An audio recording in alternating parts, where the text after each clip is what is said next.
Antonello Beliselmilkom jagħtikom merħba d-99 programm mis-sensiela botta u risposta. Illum se jkollna programm kemm xejn differenti mis-soltu, dan il għaliex fl-ewwel parti tiegħu għandna biċċa rekordjata qabel ma mbagħad nerġgħu nitlu fl-istudios live biex inkomplu niddiskutu mal-tim ta' botta u risposta l-aħħar fatti fejn jidħol futbol lokali kif ukoll futbol internazzjonali. Infakarkom ukoll li kull min rid saqsi xi domanda lil mistednin li se jkollna llejla speċjalment fit-tieni u fit-tielet parti jista' jagħmel dan billi jħalli l-kummenti tiegħu fis-sezzjoni li għandna miftuħa likom marbuta ma' din ix-xandira tal-programm. Biss tajb li nibdew minnu fih billi naraw naqra l-enna Sertana Martina Filletti tintroduċi l-programm tal-lejla u mbagħad nisimgħu l-intervista esklusiva illi għandna il-lejla mal-kap eżekuttiv tal-Malta Premier Alan Abela. Imma għalissa Martina fidejk. Fil-programm tal-lejla aħna ser niddiskutu debut ta' suċċess għal kampjonat Malta Premier. Tazzi domestiċi bit-tmiem sorprendenti. 90 minuta tinċertezza ġol-Italja u l-Ingilterra.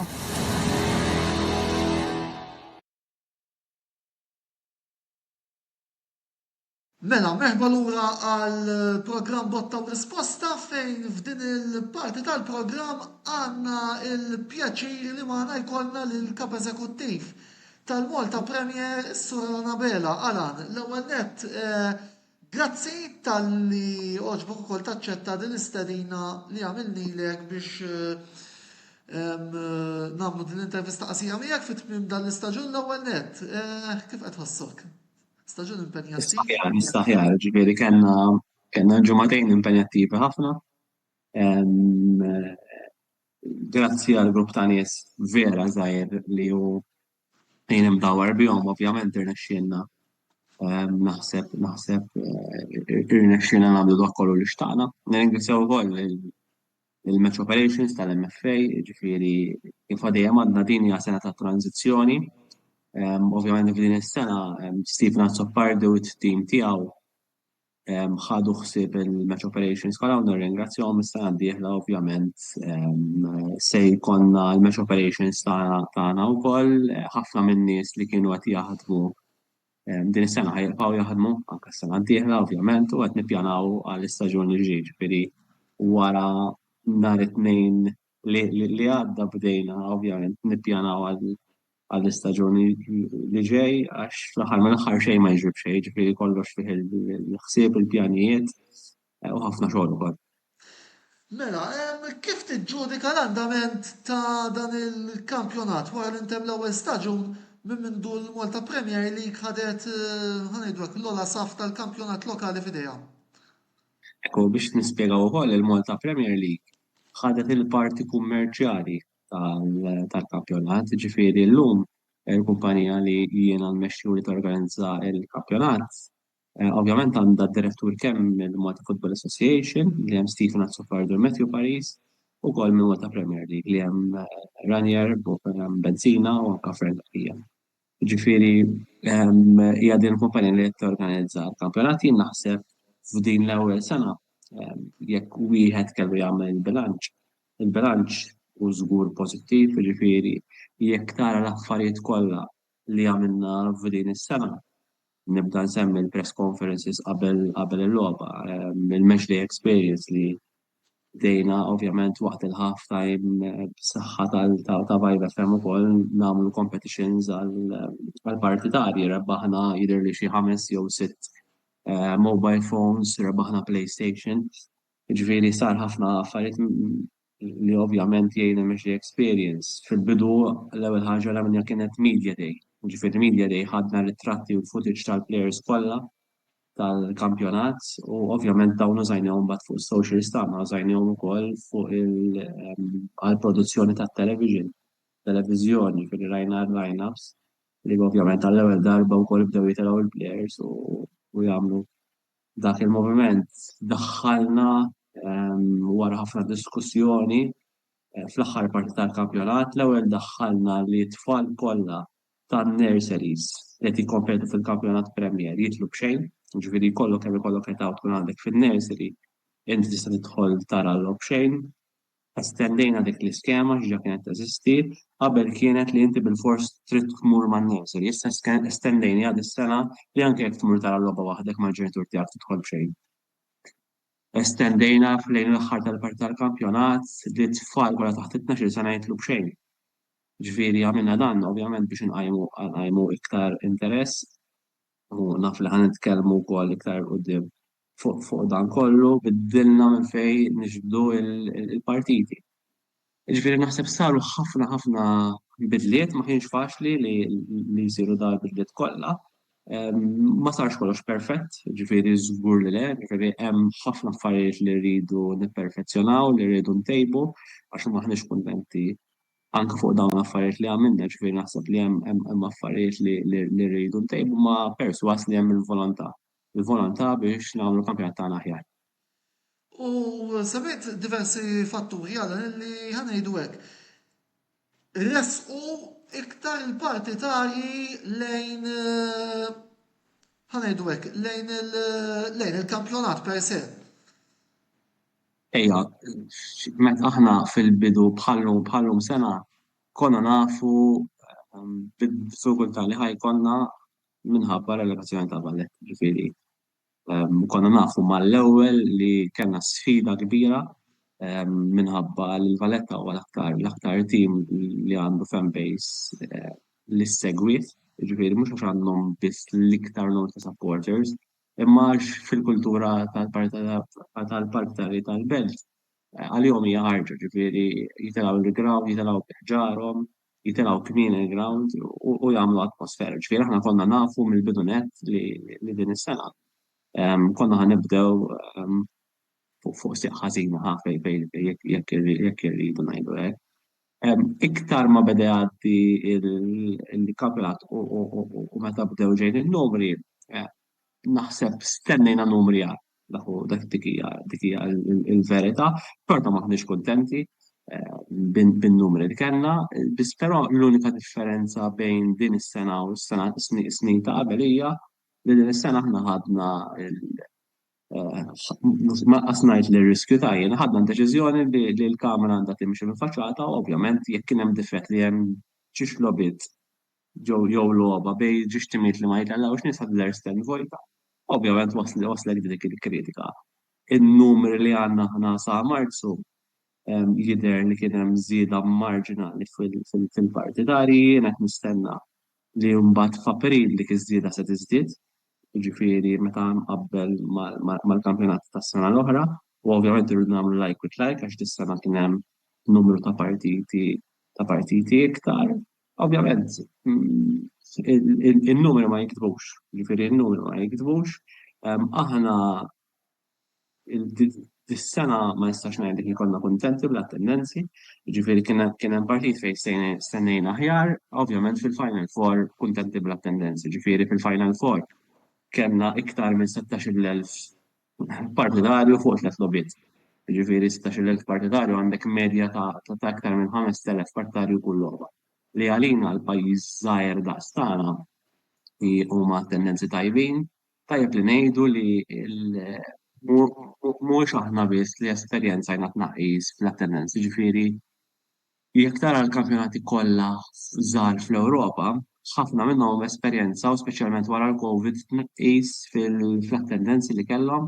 Ovvjament hija sfida għal kulħadd. Issa l-isfida jew ħatoqgħod ħares li u ovvjament tittama li ġi xi ħaġa waħdu, jew inkella tkun inti il-persuna jew l-grupp ta' persuni x'kif għadlek aħna maħniex waħdi li ħatipprova tagħmel xi ħaġa fuqha.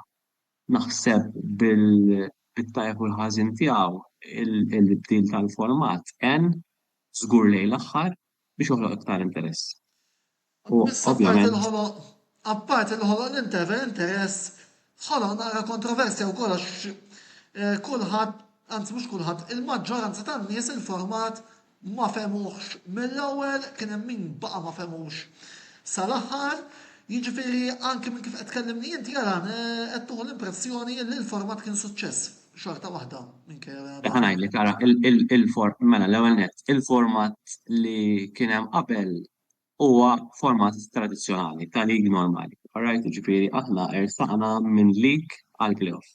Ġifieri dik hija l-ewwel fattur ersaqna mill-Liga l-playoff mhux għax iddeċidejt jien, iżda kien hemm vot demokratiku bejn il-klabs. Ovvjament, u aħna li għamilna ħaddimna dak il-vot, ġifieri jiena kieku l-klabs dak iż-żmien iddeċidew li jaqgħu bil-lig tradizzjonali aħna konna ħanamlu x-xogħol li għamilna, iżda fl-aħħar kien ħajkonna liga kien ħajkun lig tradizzjonali. Ovvjament illum il-ġurnata naħseb bit-tajjeb u bil-ħażin tiegħu. Il-format laħaq lan għalfejn sar. Ġifieri il-format sar biex ikun hemm iktar interess, ikun iktar fan engagement u jekk tara l-aħħar tliet lobiet l-interess li dan qajjem u anka l-aspett finanzjarju li huma relatati ma' dawn it-tliet lobiet. Biss ngħidlek li naħseb irridu nagħmlu 3 jew 4 xhur nilagħbu biex ovvjament jinħoloq dak it-tip ta' kummerċ u interess. Fl-aħħar mill-aħħar kull klabb nemmen jiena għandu fan base tiegħu tajjeb li jiġri xiġri tkunx logħba fil-Ewropa jew inkella logħba tal-lig ħajtilgħu jaraw. Nafu x'inhu ma l-attendenzi ta' dawk il-fan base u ovvjament kemm hemm nies, imma nafu wkoll li kull darba li kellna lobiet li jiddeterminaw kampjonat huma l-iktar lobiet li ovvjament itellaw nies. Din is-sena jidher li kienet waħda mill-iktar lobiet fejn in-nies telgħu ġifieri kważi lħaqna l-10,000 ruħ. U kienet ukoll l-iktar logħba possibilment fl-istorja tal-futbol tagħna tal-kampjonat li ġenerat gate income. Issa, il-klabs tagħna, is-sistema tagħna, il-futbol tagħna jitmexxa minn nies volontarji iżda naċċertak li inti biex torganizza kwalunkwe attività trid il-fondi. Ġifieri sa ovvjament sas-sena l-oħra il-kampjonat tagħna kienet jitlef il-flus, sa sena ta' qabel kienet jitlef il-flus, u ovvjament kieku ma kienx għall-MFA konna ħanibqgħu ovvjament nitilfu l-flus u l-MFA kellha tibqa' sostni dan il-kampjonat. Minn din is-sena qed nisperaw ovvjament li nagħmlu break even fl-ewwel sena, ġifieri li dak li ħriġna ikun l-istess bħal dak li daħħalna u possibilment anke b'dan il-Final Four Hour li kellna ikollna profit. Ovvjament għadna m'għandix il-numri minn l-assoċjazzjoni fuq ovvjament l-ispejjeż kollha li kien hemm, biss però aħna vera pożittivi li fl-ewwel sena nkunu nħaqna l-iskop tagħna. Ħaġa illi tkellimt fuqha l-ewwel u xtaqtek telabora naqra fuqha meta qed li m'intix daqshekk kuntent bl-attendenzi f'ċertu lobiet. X'tista' tgħid? Hija realtà li kien hemm ċertu lobiet. Mela, biex nagħtu l-eżempji, ġifieri jiena ma nistennix li ħajjilagħbu biex nġib l-eżempju ġixtimijiet li tradizzjonalment qatt ma jtellgħu nies u naraw ground ġifieri fil-ħajja tkun realistiku. Ma naħseb li kien hemm lobiet oħra, speċjalment fil-closing phase tal-ever round, fejn stennejna tendenzi aħjar. Mbagħad ovvjament kien hemm lobiet fejn raw tendenzi tajbin anke fil-bidu tal-kampjonat. Jiġifieri l-expectations tagħna għal xi ċertu lobiet kienu li jkun hemm iktar nies u forsi anke nuqqasijiet tagħna x'forsi ma marketjajniex biżżejjed dawk in-nies ma ġewx ċertu lobiet. Biss però on the whole nerġa' ngħid in-numri tagħna u n-numri ma jkitbux u għalli żammejna n-numri tas-sena l-oħra u żidna fuqhom. Jiġifieri għalina dak kien pass importanti u kien pass importanti nerġa' ngħidax. Konna ċerti fil-bidu tas-sena li l-numri jafu jibqgħu l-istess jew jonqsu bin-nuqqas ta' palletta. Ġifieri dik kienet waħda mir-realtajiet li konna lesti li naffaċċjaw. U se jkun hemm xi tip ta' strateġija li forsi se trid tkompla tintuża wkoll biex fl-istaġun li ġej jippruvaw jinġibdu żjed partitari lejn l-istadiums tagħna? L-ewwel nett jien nemmen li parti mill-irwol huwa tal-klabb. Ġifieri huwa parti mill-irwol tal-klabb biex jinċentiva n-nies tiegħu biex jitilgħu iktar ground. Dis-sena wkoll minħabba x-xettiċiżmu ta' ċertu klabbs ukoll fuq il-format jista' jkun li ġiel xi nies li ma jersqux ground.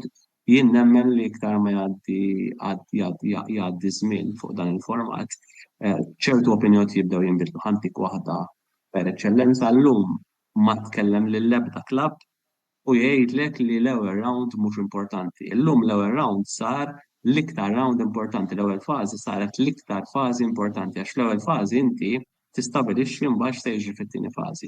Jiġifieri jekk ma nafx ikollokx intervisti man nies tal-clubs imma kull min kellimt jiena kollha hekk saru jgħidu. Ġifieri dik hija realtà. Ovvjament hija realtà għax inti fl-aħħar mill-aħħar tkun qed tirriskji ħafna jekk ma tipplejsjax mal-ewwel ġiex postijiet jew ma tmurx tajjeb fl-ewwel fażi, ġifieri ħajkollok pressure qawwija li ma tistax tiżbalja fit-tieni fażi.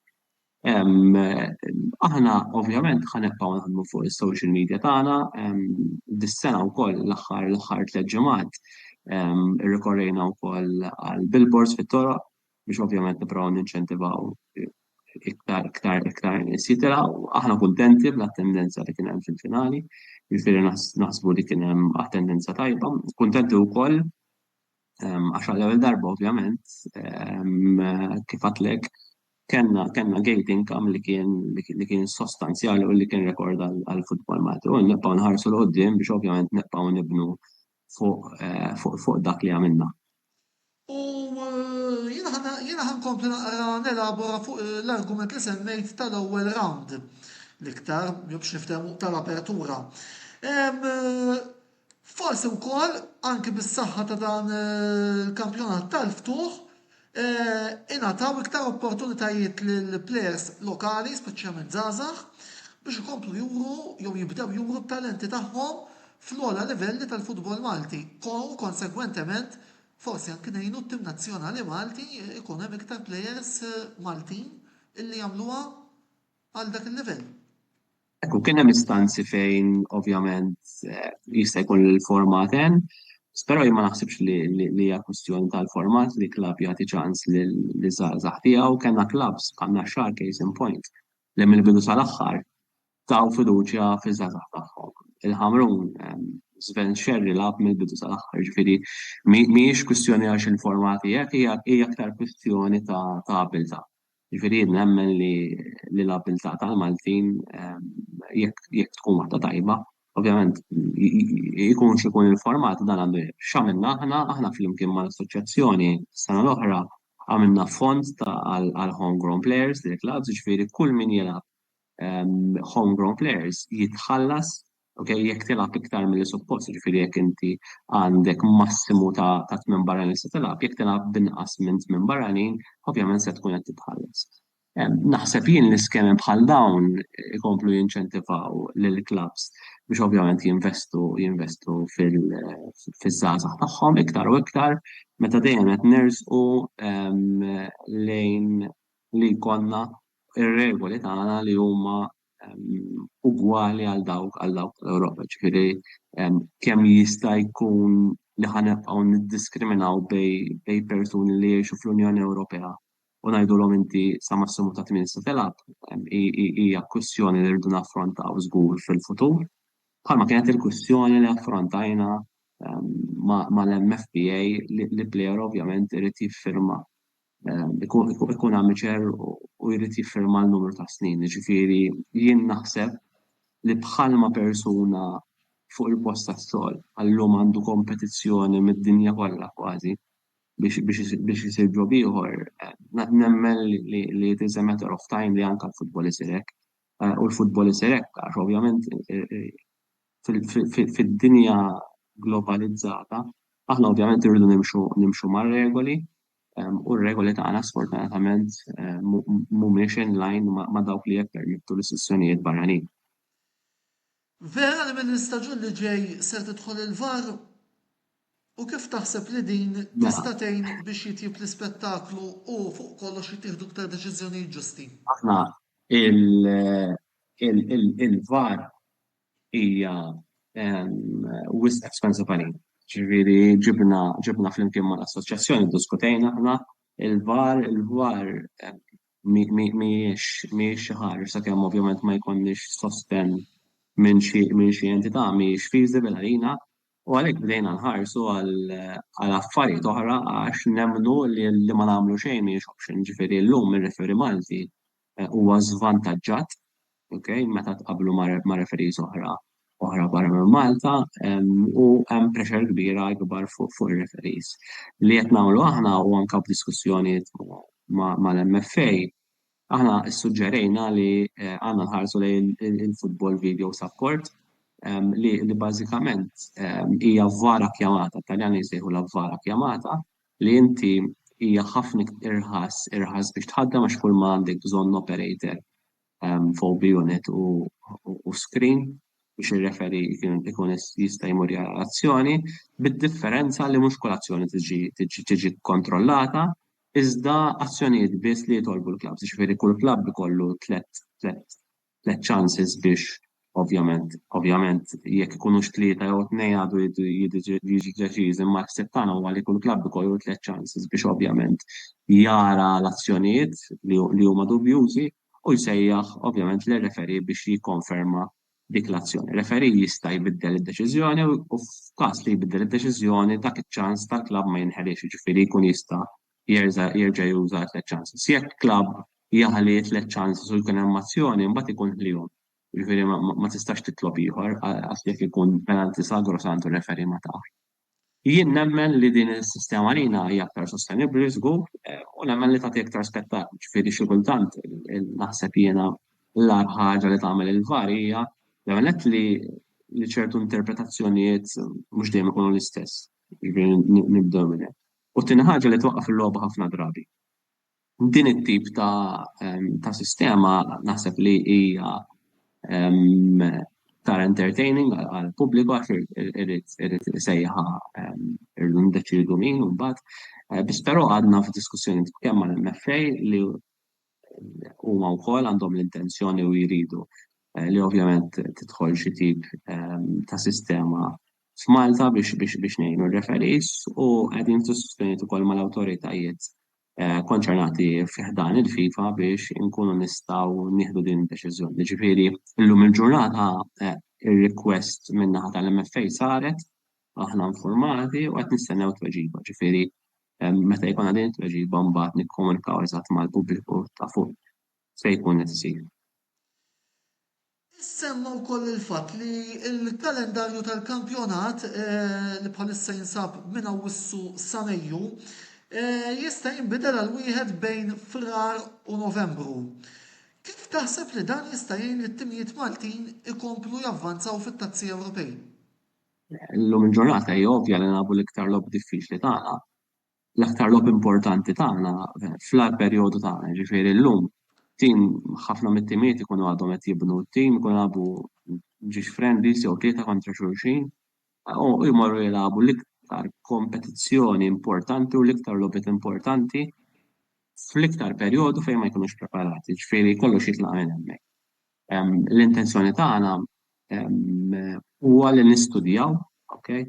U ovvjament ngħinu kemm jista' jkun lill-klabs tagħna biex meta jmorru jilagħbu fil-kompetizzjonijiet Ewropew ikunu fl-aħjar kundizzjoni mhux biss fiżika iżda wkoll ta' preparazzjoni. Ġifieri dik hija l-intenzjoni tagħna. Issa jekk isirx xi tip ta' hybrid li nibdew iktar tard u ovvjament nebqgħu għaddejjin sal-kompetizzjonijiet Ewropej jew inkella li naqilbux il-kalendarju hija diskussjoni li qed issir interna.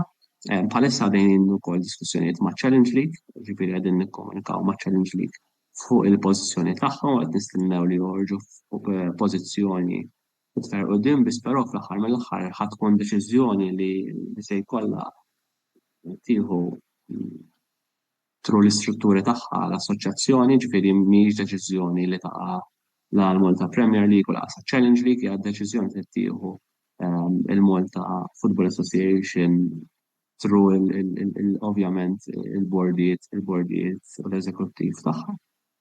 Aħna l-antana huwa li kemm jista' jkun nitfgħu lill-klabs li qed jilagħbu fl-Ewropa fl-aqwa kundizzjoni. U għalfejn, x'inhu l-gwadann? Il-gwadann huwa li aħna apparti li klabb li għaddi għall-gruppi jkun tafaqna fuq il-mappa tal-Ewropa.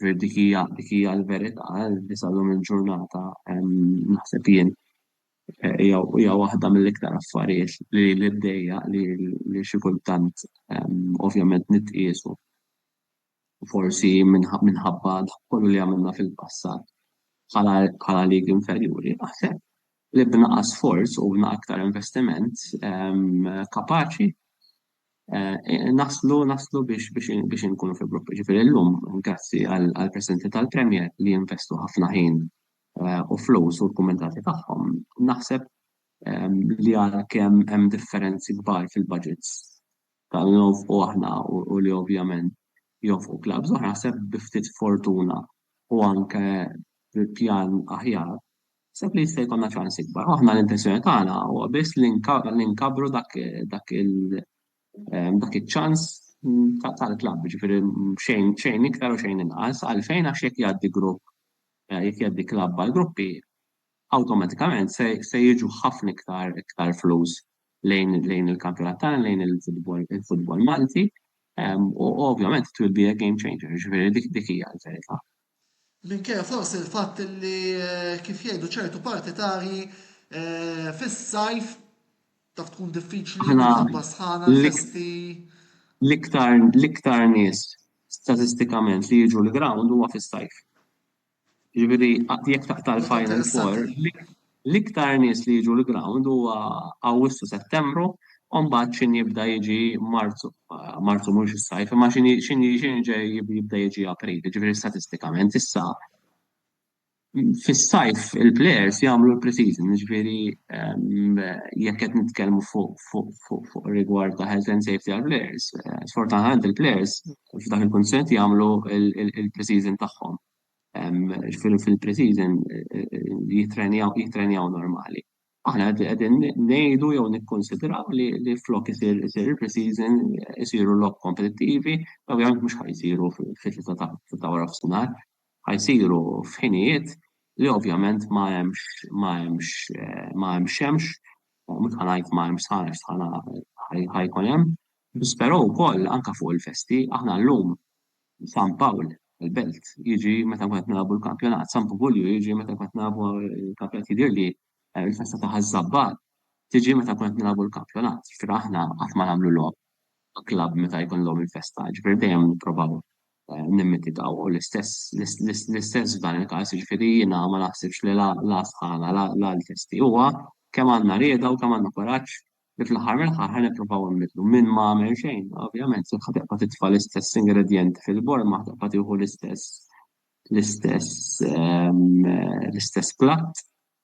U nerġa' ngħid aħna qegħdin nippruvaw nagħmlu dan kollu biex intejbu l-livell tal-futbol Malti issa nagħmlu kollox perfett sew żgur li le. Imma għalaqs qegħdin nippruvaw. Mela, biex nibdew nagħlqu wkoll din intervista, Alan, l-istaġun li ġej, kif taħseb li l-kampjonat Premier se jkompli jżid l-interess tiegħu bir-ritorn ta' Valletta fl-ogħla diviżjoni? Żgur, awtomatikament ħajkun iktar fixtures li jattiraw nies, ġifieri ngħidu Valletta Birkirkara, Valletta Ħamlu, Valletta Florjana. Ġifieri s-saħħa li għandu wara tim tal-Belt u wieħed li ħadd ma jista' jinnegah. Is-sena l-oħra, ġifieri mhux dan il-kampjonat iżda ta' qabel, l-iktar partiti jekk taqta' il-finali ta' Ħamrun ma' Florjana, l-iktar partiti li tellgħu nies li qabżu l-2000 spettatur kienu l-logħob li kien fihom il-big games, ġifieri Valletta Birkirkara, Valletta Florjana, u ġifieri aħna awtomatikament tinħarsu l-qoddim lejn dan l-istaġun, bħalissa għaddejjin b'diskussjonijiet ukoll interni biex nemmen li hemm numru ta' riformi li jridu jsir, ġifieri bħalma għamilna dħul ta' tfal taħt 12 sena b'xejn. Sepp li hemm affarijiet oħra li nistgħu aħna nbidlu wkoll. U ovvjament qed inħarsu l-qoddim biex is-sena d-dieħla jkollna staġun ieħor ta' suċċess, ħajkun mimli wkoll kontroversi, ġifieri m'għandix dubju għax dan il-format ovvjament ħajġib il-kontroversi, ma jista' jinnega. Iżda ovvjament inħarsu l-qoddim. L-aħħar domanda jekk nistgħu nsejħulek biex nagħlqu forsi xtaqna li twassal messaġġ lis-segwaċi tagħna li qed isegwu dal-programm u li qed isegwu wkoll din intervista. Jien naħseb ismani jiena kemm inni nokkupa dan ir-rwol. l-għamet qatt ma ddejjaqt mill-kritika ġifieri, kien hemm ħafna kritika. Jien minix nammetti minix wieħed li nsegwi ħafna il-medja soċjali, biss però ovvjament hemm grupp ta' nies miegħi li ovvjament jgħidu li x'kun qed x'kien jgħidu n-nies. Inkellem ħafna nies ukoll, jiġifieri immur il-ground, immur kważi kull ġimgħa. U nkellem ħafna nies u nara x'qed jgħidu, x'qed jaħsbu, x'inhu tajjeb u ħażin, x'jaħseb kulħadd. Jien nemmen li kulħadd għandu valur, kulħadd għandu opinjoni. Fl-aħħar mill-aħħar meta jkun hemm idea tajbin, jiena noħodhom over, ġifieri l-idea li nagħmlu l-press conferences ma ħarix biha jien imma kienet idea ta' coach fil-stabilit fil-Premier. L-idea li nagħmlu l-media li ma kienx idea tiegħi imma idea li ħadd jien. Ġifieri fil-verità naħseb tajjeb li jkun hemm tal-engagement, tajjeb li jkun hemm il-kritika, għax il-kritika żommok ovvjament on the edge. U l-interess. Fl-aħħar mill-aħħar niseb jekk morejna xejn dan il-Final Four dan il-kampjonat bil-kontroversja kollha li qajjem naħseb urina li hawn min jinteressaħ il-futbol Malti u ovvjament inħarsu l-qudiem issa fl-aħħar kieku hawn programmi bħal tiegħek Antonio ġifieri toqgħod tieħu l-ħin personali minn tiegħek u toqgħod tagħmel programmi ġifieri dik hija l-verità. Biss ma qegħdin tim li aħna jien dejjem naċċetta kwalunkwe kritika sakemm tkun ġustifikata. Ġifieri fl-aħħar magħha naħseb l-iktar ħaġa li tdejjaqni huwa mhux fil-konfront tiegħi li huwa t-tajjir, ma naħsibx li hemm bżonn ġifieri ngħid tajjir li referees fis-social media, tajjir li players fis-social media li coaches fis-social media presidenti. Fl-aħħar mill-aħħar jien nemmen li kulħadd qed jipprova jagħmel il-biċċa tiegħu. Ovvjament m'għandniex naqgħu għal dak il-livell. Mela, grazzi Alan ta' din l-intervista li oġbok it-tina l-lejla. Immorru għal-waqfa qasira ta' reklami kif nitlu lura immorru għat-telet parti fejn ser nkomplu niddiskutu din id-darba il-futbol internazzjonali. Ibqgħu magħna illa li xaħna dal-waqt se nkunu nġu nkunu magħkom.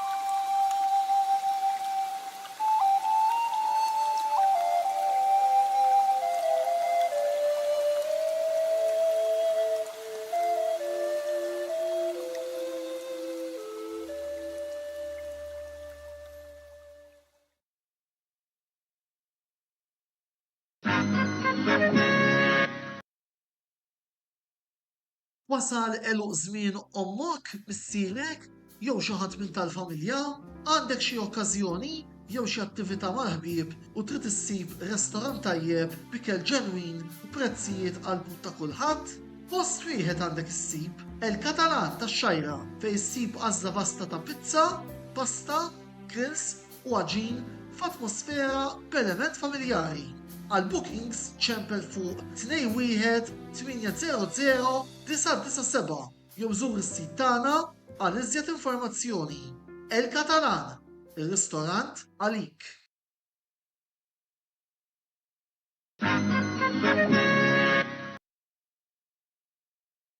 Ant Michael's Butcher tal-Ħamrun issibu l-aqwa laħam ta' kwalità bi prezzijiet raġonevoli. Jippreparaw ukoll affarijiet homemade għal barbecues, festini u ikliet bħal burgers, braġoli, kebabs, laħam mimni, diversi kwalitajiet ta' salzett u ħafna iktar. Ikollhom ukoll fnik ta' Malta friski u laħam ta' żiemel. Mela żuru il-ħanut ta' Michael's Butcher li jinsab f'Misraħ is-7 ta' Ġunju 1919 fil-Ħamrun fejn kien qabel il-ħanut tal-Lumen 2000 u taraw bajnejkom li m'hemm ħadd taqwa minn Michael's Butcher tal-Ħamrun. Għal iżjed informazzjoni żuru l-paġna ta' Facebook ta' Michael's Butcher dan li jinsab il-Ħamrun jew inkella ċemplu fuq 2124-8651 jew inkella 79047220.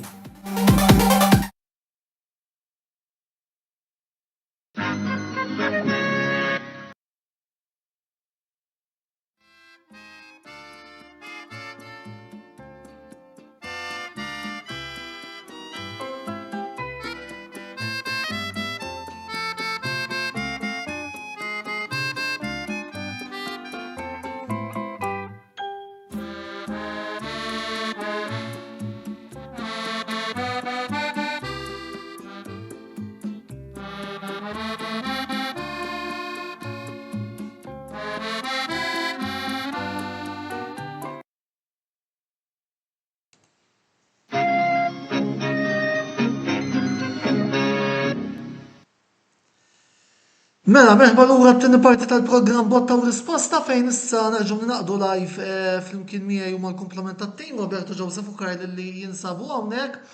Irċevejna messaġġ waqt l-intervista li kellha minant ma' Sur Arabella minant il-ħabib tagħna Brady Buġeja fejn qed jgħidilna hekk.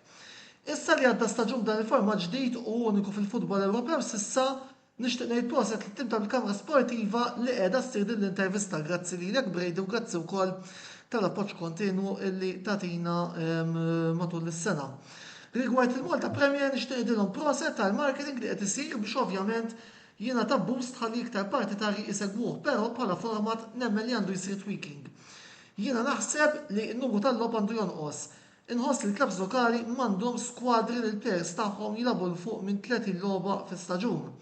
U iva, nemmen jekk ħinżab dan il-format għandhom jinbidlu d-dati biex ngħinu għal-prestazzjoni taħjar fl-Ewropa. Nagħlaq bil-inselli għal Arabella, niftakru dedikat ħafna bħala plejer kif ukoll kapaċissimu f'dan l-irwol.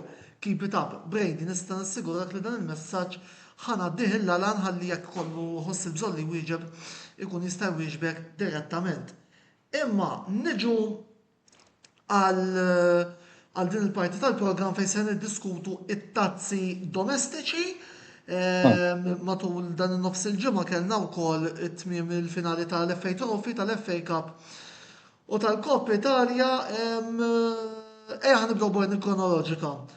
Nhar l-erba' li għadda finali tal-Coppa Italja Bologna lura l-glorja wara 51 sena. Joseph. Ma tantx hemm xi tgħid, fil-verità, nitkellem ċar, il-Milan ma niżlux fil-ground. Labu l-Bologna biss. U naħseb ma ridux, Bologna ma ridux jiskurjaw iktar, għax kieku labu l-lob li labu, nemmen kienu jiskurjaw tni oħra. Però li ma tagħtix xogħol fil-lasta, turi li hemm problema kbira minn fuq s'isfelu. L-gwad. Jiena nitkellem ċar, mhumiex il-players, mhuwiex il-coach, hija s-soċjetà min qed imexxi. Illum kulħadd jaf illi dak illi ġara sentejn ilu it-tneħħija ta' Paolo Maldini kien is-suwiċidju ta' din is-soċjetà. U da ma jista' jmerih ħadd. Illum ma jista' jmerih ħadd. Mela, però neħħena l-Paolo Maldini li diġà kif qedna kien żball. Mela, Paolo Maldini ħa il-wol tiegħu fl-istaġun tal-2018. Sewa, fl-2019-2020 daħal fl-Ewropa. Sena wara ġejna t-tieni, sena wara ħadna l-lik, fl-aħħar sena tiegħu tlajna semifinal, li klifna mal-Inter. Sewa, issa x'ġara. F'lockdown ennu ikompli jibni t-tim li konna din naraw affarijiet illi l-Milan u through its history u ma' tim li dejjem jikkwalifika mal-aħħar jerba'. X'għamilna tajjar neħlem. Min floku il-min director sportiv. Il-Giorgio Fullani ta' ziggi, għax kont ħanuża kelma mhux daqshekk. Mela, issa, jiena mhux qed ngħid li Giorgio Fullani huwa ignorant. Però il-Milan huwa wieħed mill-klabs Italja li għandu l-finanzi tajbin. U dan huwa is-saħħa bis-saħħa ta' Giorgio Fullani. Però ma nitfgħux jieħu ħsieb it-transfer market. Dan isna qegħdin ngħidu inti għandek bżonn tabib u mortu parir man ta' avukat. U tolpek Maldini li lab il-logħba ġab il-Manjan, Teo, Lejaw, Tonali, Benacer, Ciao, Tomori, Kalulu. Biex issa ħajjiftaħ it-transfer market u għadhom laqqas għażlu sportive director. Mela, kaċċajna l-pjola xedna li kien il-problema. Mbagħad il-problema kien Fonseca. Hemm ċans billi issa ma jibqax konsejsaw. Billi tibdel il-coach ma tibdix minn naħa ta' fuq min ħassolvi xejn. Il-bieraħ li onestament alright, spiċċajna baxra però mhux il-punt għax ir-Roma kienu aħjar heads down, ġifieri. Ejja ħallu l-parti tal-kampjonat tat-tielet parti, Joseph nifukaw naqa' fuq il-Koppi Le, però ħanejt dal-punt biss. Ranieri wara l-logħba qal din. Qal. Ma nistax nemmen illi bit-tim li hemm li għandhom il-Milan qegħdin fid-disa post. Qal il-Milan il-materjal li għandhom huwa wieħed mill-aqwa timijiet li hemm fl-Italja, dan qalu Ranieri. Allura ovvjament inti bla ma trid il-problema ġejja minn fuq. Ħanerġa' ndur fuq Maldini. Meta rbaħna l-lig, kellu nofs it-tim li għandu llum. Imma x'kien hemm Maldini kien lab il-logħba u kien isom laqda fid-dressing room. Mela morru nkaċċu l-Maldini, bniedem tal-arma, bniedem li lab mal-Milan, inkaċċuh il-barra. Dak am sorry dak huwa s-soċjetà ta' din is-soċjetà. U jiena ħanejt fuq it-tim ta' Milan, ħanitkellem fuq it-tim ta' Milan, diment illi jdumu dawn din is-soċjetà maħniex ħan jieħdu ruħ, jew diffiċli biex nieħdu ruħ. Issa erġajna wara 5 snin barra mill-kompetizzjoni ta' Ewropew. Erġajna morna l-aħħar 4 snin ta' Berlusconi. Jiena onestament hemm min hawn Malta, speċjalment hawn Malta, hawn Malta nafhom li huma ħbib tiegħi, min għadu favur din id-diriġenza, sorry, mhuwiex qed jara r-realtà kif inhi. Ir-riżultati qed juru illi il-problem ġejjin minn fuq. M'hemmx direzzjoni. Dil-ġimgħa rajna timijiet diġà bdew jakkwistaw. Il-Milan għadhom qatt m'għandhom sportive director. Qatt m'għandhom sportive director. Mara l-ħamis, skużani li fil-Koppa Talja mal-Bologna with all due respect, mhux għax tiklef għax ovvjament il-Bologna għamlu progress kbir. Għax hu lab tajjeb u klift, tgħid forsi naċċettabbli, imma mhux xut wieħed biss lejla sta f'90 minuta. U kieku ma kienx hemm manja kienu jmorru tnejn xejn minn fuq wara 5 minuti. U ejja.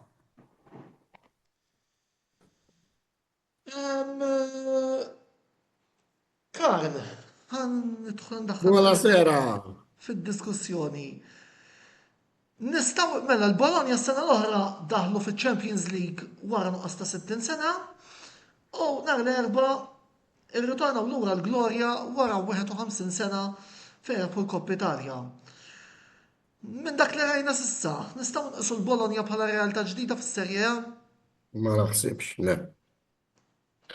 Ma ħares, hemm ħafna f'subazz is-Serje A hija bil-rispett kollu jiena waħda mill-iktar kampjonati maħmuġin fid-dinja. Skużani ħanejda ġifieri, imma għax nemmina biss ma nemminx li il-Bologna ma għandhom ġejjin ġewhom xi staġuni favorevoli. Għandhom biex apparti minn hekk għandhom ikollhom coaches bravi, perjodu żgħir ma mhux realtà, realtajiet jiena għalija fl-Italja huma Milan, Inter u Juve hija xejn. Anka l-Atalanta, ġifieri all right, they are good, imma Però l-Atalanta qed jitlu regolari jista' fil-Champions League. sakemm ma jaqbdux magħhom, sakemm ma jdejquhomx l-tlieta l-kbar. Immismani Karl ħanejlek is-sena l-oħra neħħew il-motta minn coach neħħew ċertu players. Issa forsi bit-tajbu l-ħażin il-Bologna xi xorta għadhom. U reputazza dis-sena. Biċċa xogħol tajba bħala DS. Sartori għandhom ara id-differenza hi illi timijiet oħra li żgur m'għandhom xi Milan u l-Bologna kif semmejt inti għandhom il-Sartori, bħalma l-Juventus għandhom il-Ġunto li l-Inter għandhom il-Marotta. Il-problema tal-Milan illi m'għandhomx min imexxi. Diki m'hemm ħadd li jifhem. Diki il-Bologna jiena lija ma nafx per nistenna li l-Bologna ħajibdew jiġġieldu wkoll biex jieħdu posthom fl-ewwel erba' jerġgħu għax qegħdin jibnu bil-mod kif ġara bl-Atalanta. Jekk immorru lura sorry Kart jekk immorru 11 sena lura, l-Atalanta ħadd ma kien joħlom illi ħajibdew jiġu t-tielet u hekk u bdew proġett bil-mod. U llum waslu. Qed jaslu, mhux ħanejlek waslu, imma qed jaslu. Roberto, ħalli kien għal il-biċċa tal-Koppa Italja. Inti kont wieħed minn dawk li ġimgħa wara ġimgħa wara ġimgħa wara ġimgħa kont qed toħroġ iskiken lejn konsejsaw. Joseph ovvjament kien qed jiddefendi il-coach ħana issa wara li ġara nhar l-erba'. Jien naħseb il-fatti dawn ir-raġun. Ġifieri ma kontx qed nikkritika x'għandi xi ħaġa personali lejn dal-bniedem laqgħa xejn, apparti l-passat interess tu mal-Lazio, eċetera, ma dik inħallija fil-ġemp. Jiena lija li kif kont qed ġifieri way back f'Jannar li coach għadu ġej rebaħ tazza bil-fortuna kollha, biċ-ċirkostanzi kollha u jispiċċa jpejjeb sigarru fid-dressing room dak kien għalija nuqqas kbir ta' professjonalità, però mhux kont se jsew il-problema. Kont se jisaw ħanajdilkom, naħseb jiena tant kemm il-pressjoni għamlet bih dal-aħħar li tilef id-direzzjoni, tilef ir-raġuni u tilef kollox. Jiena anke il-ħaġa li kull logħba qatt ma jkollok 11 dejjem titbiddel, daqqa tilab il-Jovic u daqqa tilab il-Jimenez u daqqa tilab il-ma nafx min. Alright, ma kienx hemm konsistenza, però fuq li għal sieħbi Joseph, għax Joseph qed jistqar li s-soċjetà hija l-problema u naqbel miegħu, però ta' min infakkar sa ftit ilu il-Milanisti kollha min qed jieħu ħsieb it-transfers tal-Milan kienu jirreferu għalih bħala Alla. Issa f'daqqa waħda m'għadux da. Roberto, ħanejlek, ejja ngħidu 99% tal-Milanisti kollha.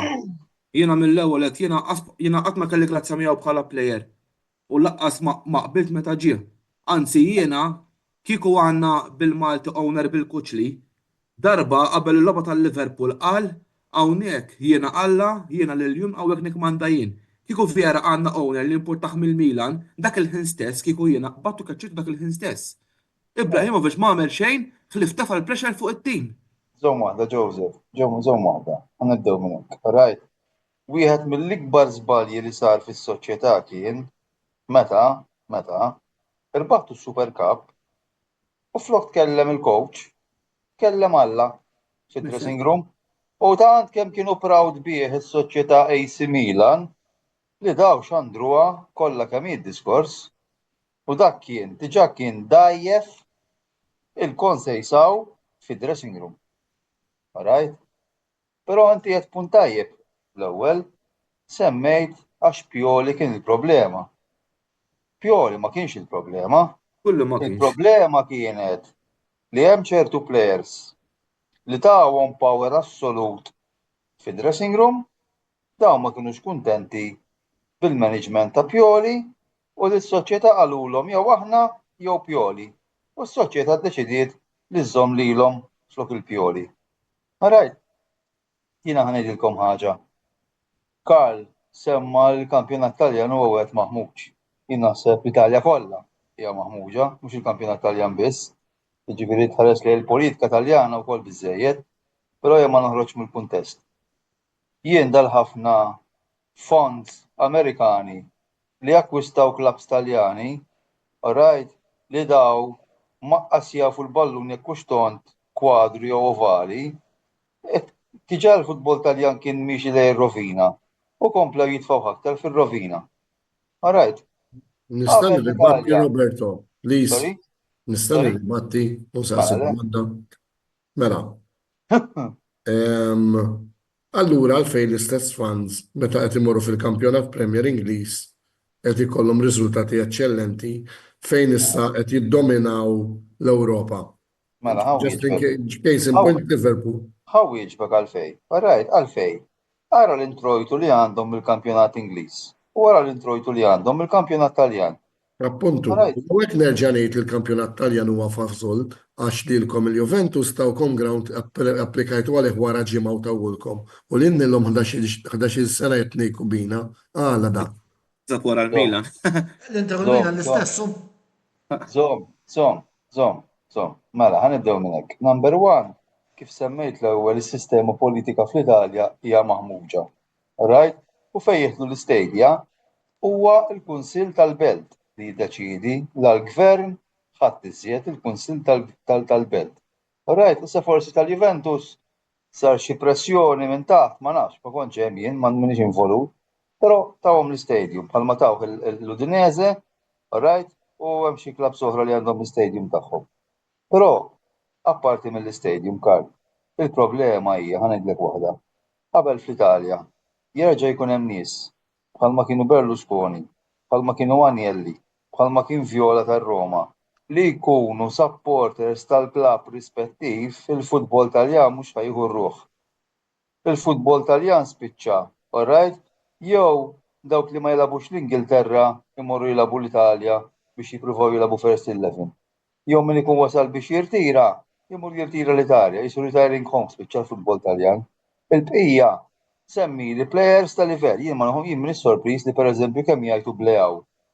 Għalfejn daħat ma jmur għalih. Għalfejn. Plejer tajjeb, mela le, imma konsistenza zero. Jagħmilek Reinders logħba ġewwa l-City. jagħmilek logħba iġennek u jagħmilek 5 l-oħra laqqas jidher fil-ground. Right? Anke dil-ħaġa, jiena ismawni, mhux il-klabs, anke l-medja tfotti l-futbol Taljan mela plejer għax tiġi logħba tajba waħda jagħmluh fenomeno. Mela da tiġa kibritlu rasu. Right? U mbagħad jibda għas jidher iktar. Hemm ħafna problemi fil-futbol Taljan, ħafna, però biex indur lura fuq il-Milan. Right? Jiena Nistgħu lija. nżid xi affarijiet, please. Mela le. Mela. L-istess sistema ġessa nfakkar ftit żmien ilu. Forsi hawn min jiftakar il-famuża Roma Barcellona, tiftakru l-famuża Roma Barcellona? Dak li tab xejn. Ta' Florenzju. Dak li tab xejn.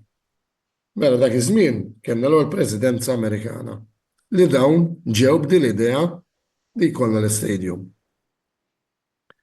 Kellna DS il-Sabatini. Dak it-tim ħansemmilkom. Dak it-tim li ġie mibni mill-bravu jiena l mill-aħjar DS li hemm. Minnu ħarġu players li kull fejn marru għamlu suċċess. Ellison u Salah, Leagues u Champions Leagues ma' Liverpool. Kien hemm players oħrajn, bħal Rudiger. Rebaħ ma' Chelsea, rebaħ ma' Real Madrid. L-istess għal Manolas. Tim li minħabba l-burokrazija. All right, dawn kellhom jisfaxxaw. Li saħan sitra Salah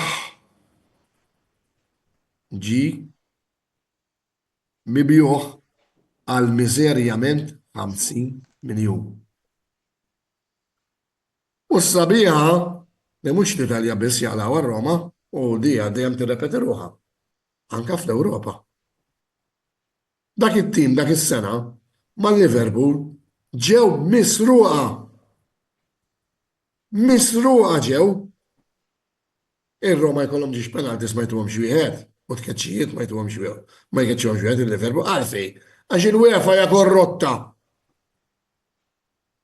U riedu final Real Madrid Liverpool. Biex imbagħad fil-final fottew lil Liverpool. Issa qed taħsbu li qed ngħid dawn l-affarijiet minn żniedi, qegħdu noqgħod l-Italja, x'ġara l-Italja? Konfermaliku. L-Italja x'qed jiġri? Ir-Roma persekuzzjoni wara l-oħra. Kultant indur lejl mulej ngħidlu vera salbulek libnek il-Ġesu, ngħidlu ma aħna jew tal-Lazio salbulek. Ir-Roma kull sena b'xi ħaġa bottafa. Dis-sena kellna ta' Hummels u tgħidu li għalfejn semmejt ta' Hummels. Għax bħalissa nista' bil-kirkara tgħid xi protestaw.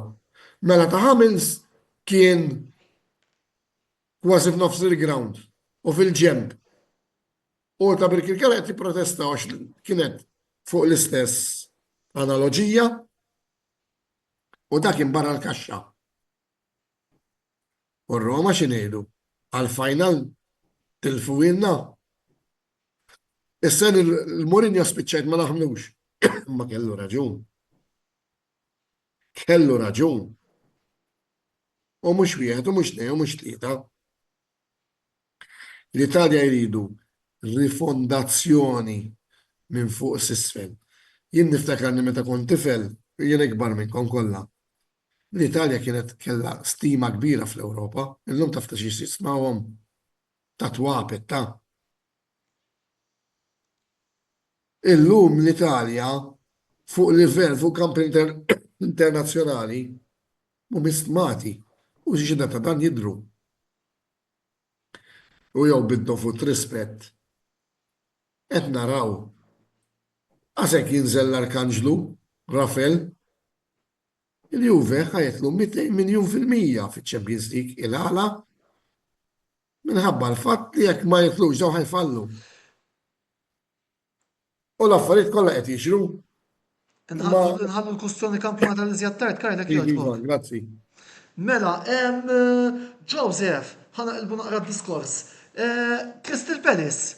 Issa ħan nitkellmu fuq l-FA Cup. Crystal Palace jirbħu l-ewwel unur fl-istorja tagħhom meta jaħsdu l-Manchester City. Ħallejklek, ħan nitkellem straight. Peress li Onestament. peress li inti mir-rabat u għandkom il-Crystal Palace bar. ċajta sajra. Naħseb li tasser kien kellu b'xi ċellu. Aw, dak la, waħani, dak dem bxi riklam, meta jitilfu jew l-United magħhom, jew Liverpool. Veru, veru. Fuq Facebook jaħarqu. Eżatt, vera. Le, jiena ħanejklek, ħanitkellem mhux ħanaddi l-ewwel nett naħseb jiena onestament, jiena kont naħseb illi ħajjelbu Manchester City. Però mill-istaġun li kellhom is-City ma kont sorpriż li tilfuha. Anzi, jien onestament, Crystal Palace ġifieri daħlu fl-Ewropa, ġifieri heads down, taw kollox għalkemm kienu l-lak daħħithom ukoll għax Manchester City wkoll kellhom chances illi tilfuhom. Però on the whole naħseb meritatament illi erġajna wkoll rajna tim ieħor illi rebaħ tazza illi qatt ma rajnih jirbaħ bħal sfortunatament ma għamlu l-Bologna. Roberto, ħansemmilek plejer ta' Crystal Palace li ilu jagħmel progress, issa daħal ukoll fit-tim nazzjonali Ingliż u naħseb illi forsi nistgħu ngħidu kemm tejfuq Eze, il-winger. Eze huwa plejer interessanti. Forsi l-istess bħalma semmejt fuq li m'għandux għalissa dak il-livell ta' konsistenza. Però jiena daw it-tip ta' players nkun ftit ċettiku dwarhom għalfejn. Naraw ħafna players li jkollhom staġun partikolari li jkun tajjeb, però tittara mbagħad kemm kapaċi jżommu l-istess livell. Speċjalment ilu jibbrilla għas-City. Iva ma ħanejlek, imma Antonello ħanejlek. Jiena għal dal-argument kont ġej. Li tibrilla mal-Crystal Palace huwa mod. Però li tmur f'tim bħal Liverpool, Arsenal, Chelsea, Manchester City u tibrilla hemmhekk hija totalment differenti. Right? Li jiena rajt ħafna players li ma timijiet żgħar kienu jibrillaw, però mbagħad meta marru ma' tim naqra iktar kbir u ovvjament il-pressjoni u l-aspettattivi żdiedu ma baqgħux dak il-livell. Jiġifieri mhux ħanejt li mhuwiex plejer kapaċi laqgħa xejn, però ovvjament ittara he has to test himself ġo tim b'aktar pressjoni u aktar ambizzjonijiet. Però jekk nista' ngħaddi kumment fuq il-logħba Manchester City Crystal Palace, jiena naħseb dal-istaġun wera kemm iċ-ċiklu ta' Guardiola wasal fi tmiemu. Prova jirranġa xi ħaġa f'Jannar b'dawk l-akkwisti fl-opinjoni tiegħi għal somom ta' flus fenomenali, ma nafx kemm daw il-players, speċjalment dak id-difensur, kemm verament jiswew dawk il-flejjes. U onestament nhar is-Sibt bqajt sorpriż kif Haaland ma taxu l-penalti. Illum fuq gazzetta lokali rajt l-artiklu li qed jinsinwaw li Haaland ma ħassux lest psikoloġikament biex jagħti penalti fil-final tal-FA Cup. Issa jiena b'kull rispett, jiġifieri huwa jekk mhux l-aħjar huwa wieħed mill-aqwa 3 strikers li hawn fid-dinja. Alright, ilu jilgħab fl livell għal żmien li ma jħossux komdu jagħti penalti fil-final tal-FA Cup, meta anke f'final ta' Champions League kien preżenti, naħseb li hija naqra farfetched. Jiġifieri ovvjament ma nkunux nafu x'intqal bejn il-players dak il-ħin, però naħseb anke da marmux jien kont inħalli l-penalty għal player number 1 ilu iktar mat-tim. Tu għandu iktar esperjenza, alright, u ovvjament il-penalty kien parti mit-turning point tal-logħba li eventwalment spiċċew rebħu Crystal Palace. Grazzi Roberto, mela biex nagħlqu wkoll din il-parti il-bieraħ merdin bet-FA Trophy, Hibernians Karl. Rebħu l-FA Trophy, nistgħu ngħidu kontra kull mistenni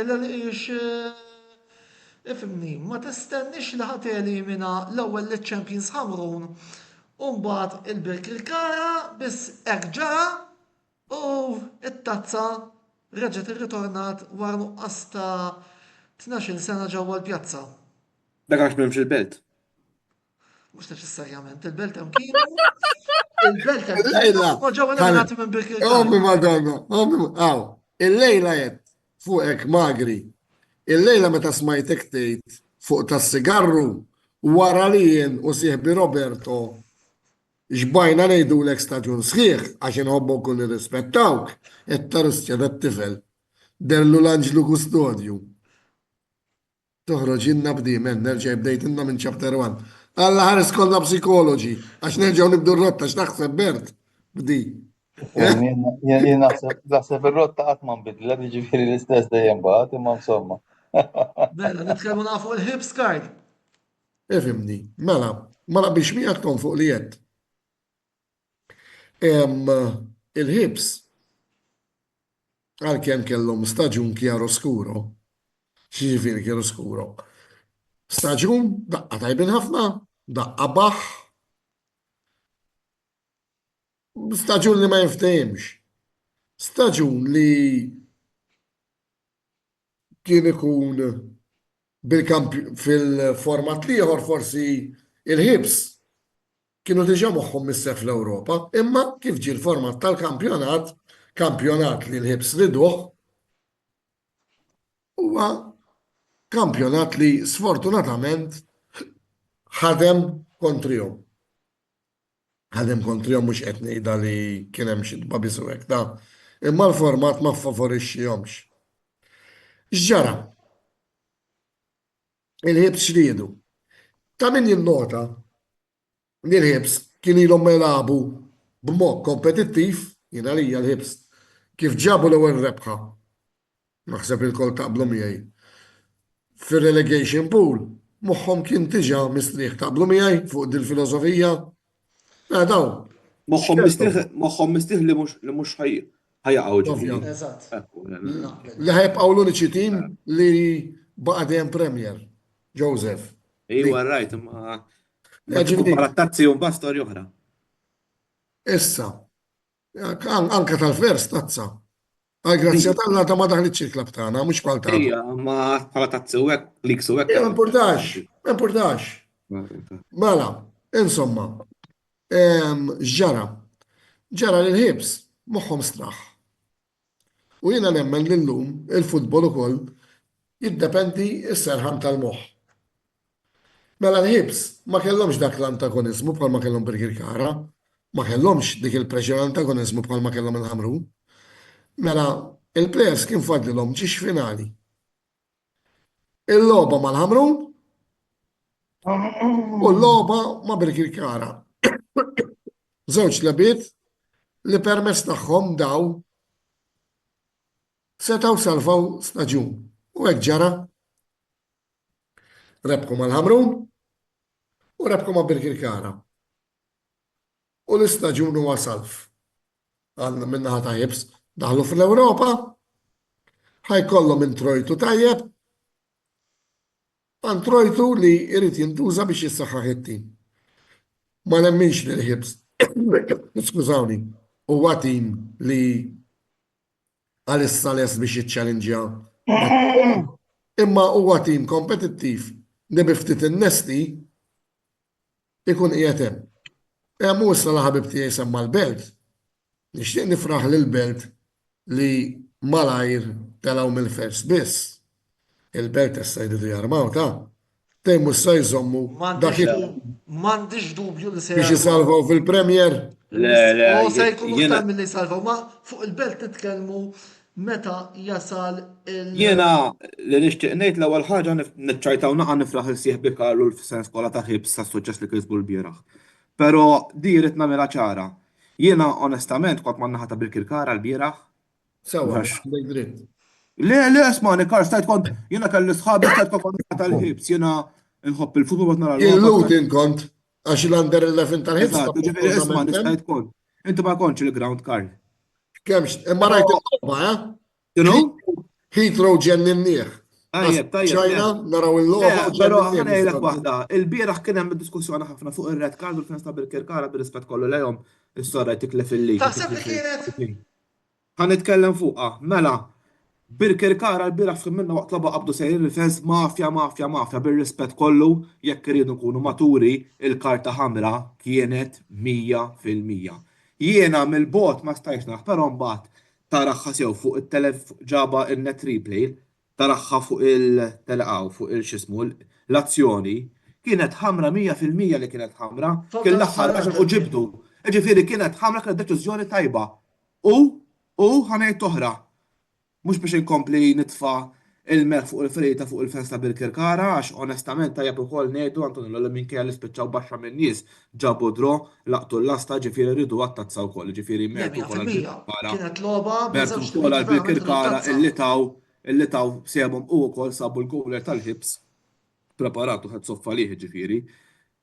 Però kieku r-referi kien kiesaħ bil-Malti kellu jitkaċċa plejer ieħor minn ta' Birkirkara. Ftit Kellu minuti wara. jitkaċċa plejer ieħor minn ta' Birkirkara l-bieraħ. Jekk idu kunu onesti ngħiduha. U daqshekk. I'm sorry. Sewwa wis. Qabel ma nagħlqu din l-aħħar parti, Roberto, intik il-mikrofonu għaliex u xtaqt tissik d-domanda li taħħar tweġiba tista' tgħid diretta. Mela, Bologna, Hibernians, Crystal Palace, tliet timijiet li ma kienux fost il-favoriti li jieħdu t-tazza. X'messaġġ għandna nieħdu minn dawn l-eżiti finali tat-tazzi domestiċi li f'ċertu każi tant huma ignorati? Roberto. Jien naħseb l-iktar messaġġ li għandna nieħdu minn daw it-tliet finali huwa li l-entużjażmu huwa element essenzjali meta tilab final. U ovvjament it-tim li jkun favorit kemm hu kapaċi jeffendilja il-pressjoni li jkollu. Forsi jorek ma sawx inqablu l-livell tal-FA Trophy ma' żewġ tazzi l-oħra, però naħseb xorta waħda li Birkirkara kellhom element ta' pressjoni fuqhom għax ovvjament ġimgħa qabel tilfu l-kampjonat, allura kellhom iċ-ċans li iġaħġħuha ftit billi jirbħu t-tieni l-akbar unur fil-futbol Malti. Baxxa minn nies, f'opinjoni tiegħi, għamlu wirja tajba, però li innutajt, sejn ovvjament l-anżom ma tibsu laqqas ma Birkirkara, però li innutajt li anke meta ngħid wieħed minn taħt u fil-ħin miżjud ma bdejx nara dik l-urġenza min-naħa tal-plejers biex kemm jista' jkun jaqbdu jitfgħu l-bollum fil-kaxxa avversarja biex forsi ma tafx kif il-boll jispiċċa f'saqaj xi ħadd u jkunu jistgħu jsibu l-gowl ta' draw. U dik naħseb li anke hija element psikoloġiku u wisq aktar hija element fiżiku. Ovvjament Bologna u Crystal Palace għalkemm rebħu dawn l-unuri ma nemminx li huma realtajiet li ħajkunu hemmhekk fit-tul.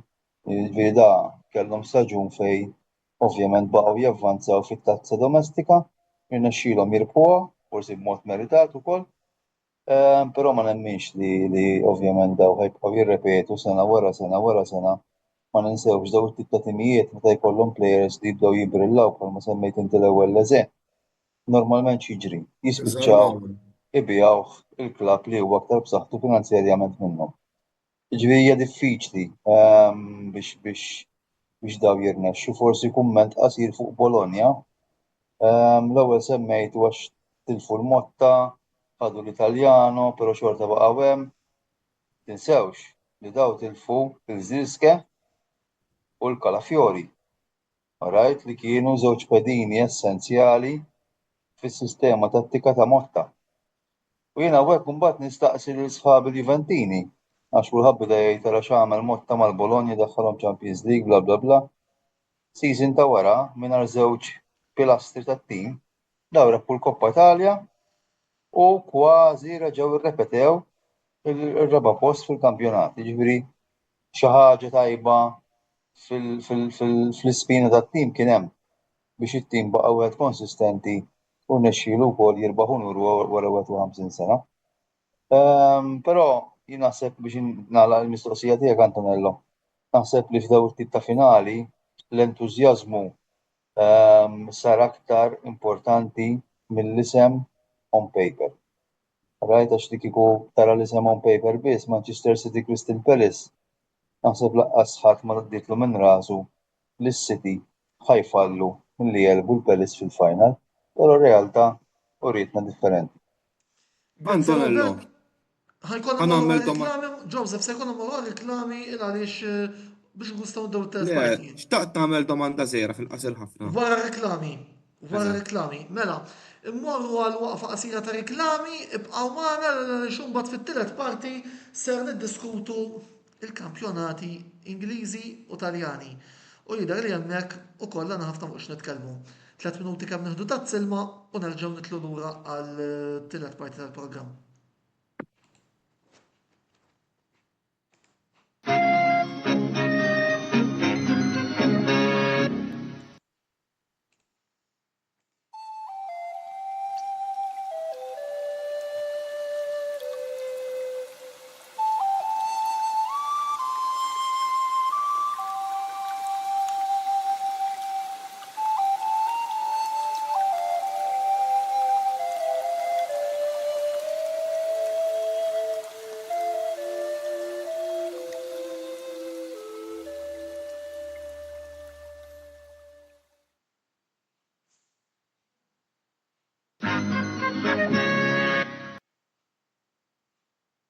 Wasal eluq żmien ommok, missierek, jew xi ħadd minn tal-familja, għandek xi okkażjoni jew xi attività mal-ħbieb u trid issib restorant tajjeb bikel ġenwin u prezzijiet qalbu ta' kulħadd, post wieħed għandek issib El-Katalan tax-Xajra fejn issib għażla vasta ta' pizza, pasta, grills u għaġin f'atmosfera b'element familjari.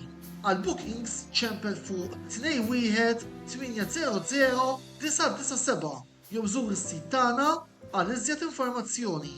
El-Katalan, ir-ristorant għalik.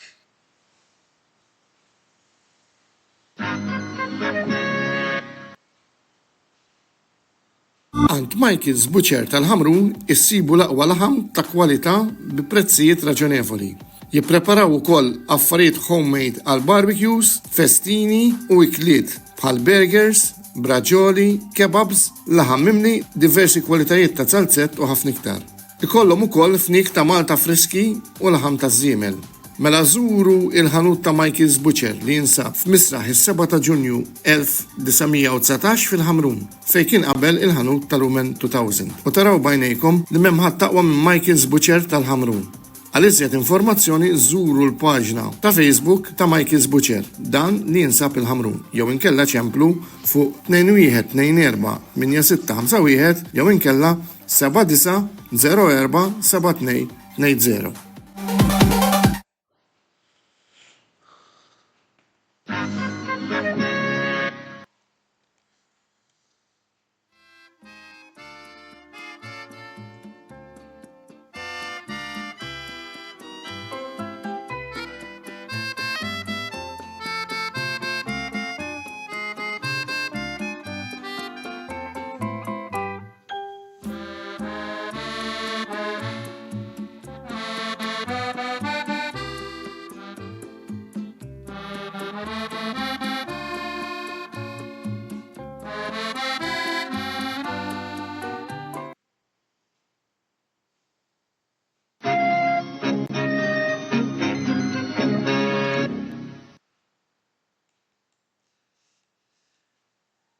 Mela, merħba lura t-tielet parti tal-programm Botta u Risposta fejn issa ser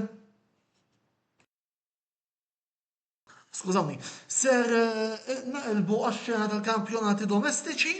Infakkukom li qegħdin live għal daqstant kull min jistaqsi xi domanda.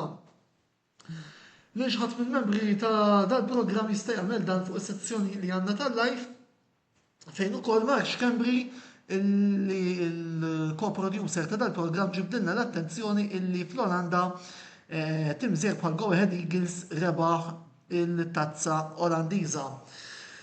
Mela, l-announcer tagħna Martina Brinka Filletti, skużawni, li minn hawnhekk insellmula u nirringrazzjawha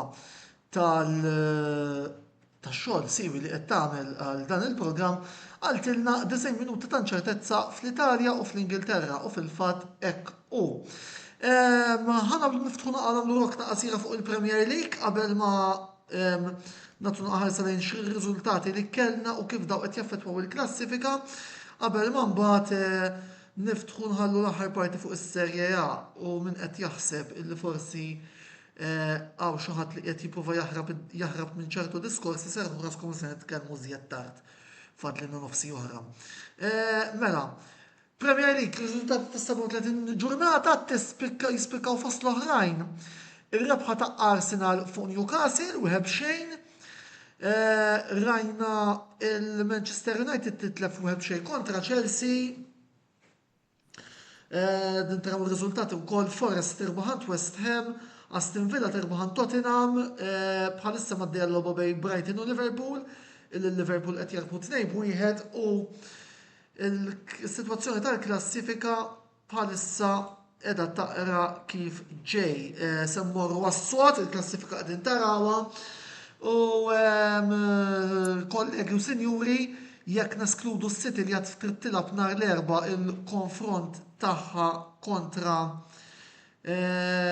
Bournemouth għandna hemmhekk bagar sħiħa għal kumplament tal-postijiet fl-Ewropa għandna l-Arsenal li s-sewma ċerti minn post fil-Champions League, imma mbagħad għandek il-Newcastle, il-Chelsea u l-Aston Villa b-66 u il-Forest b'65.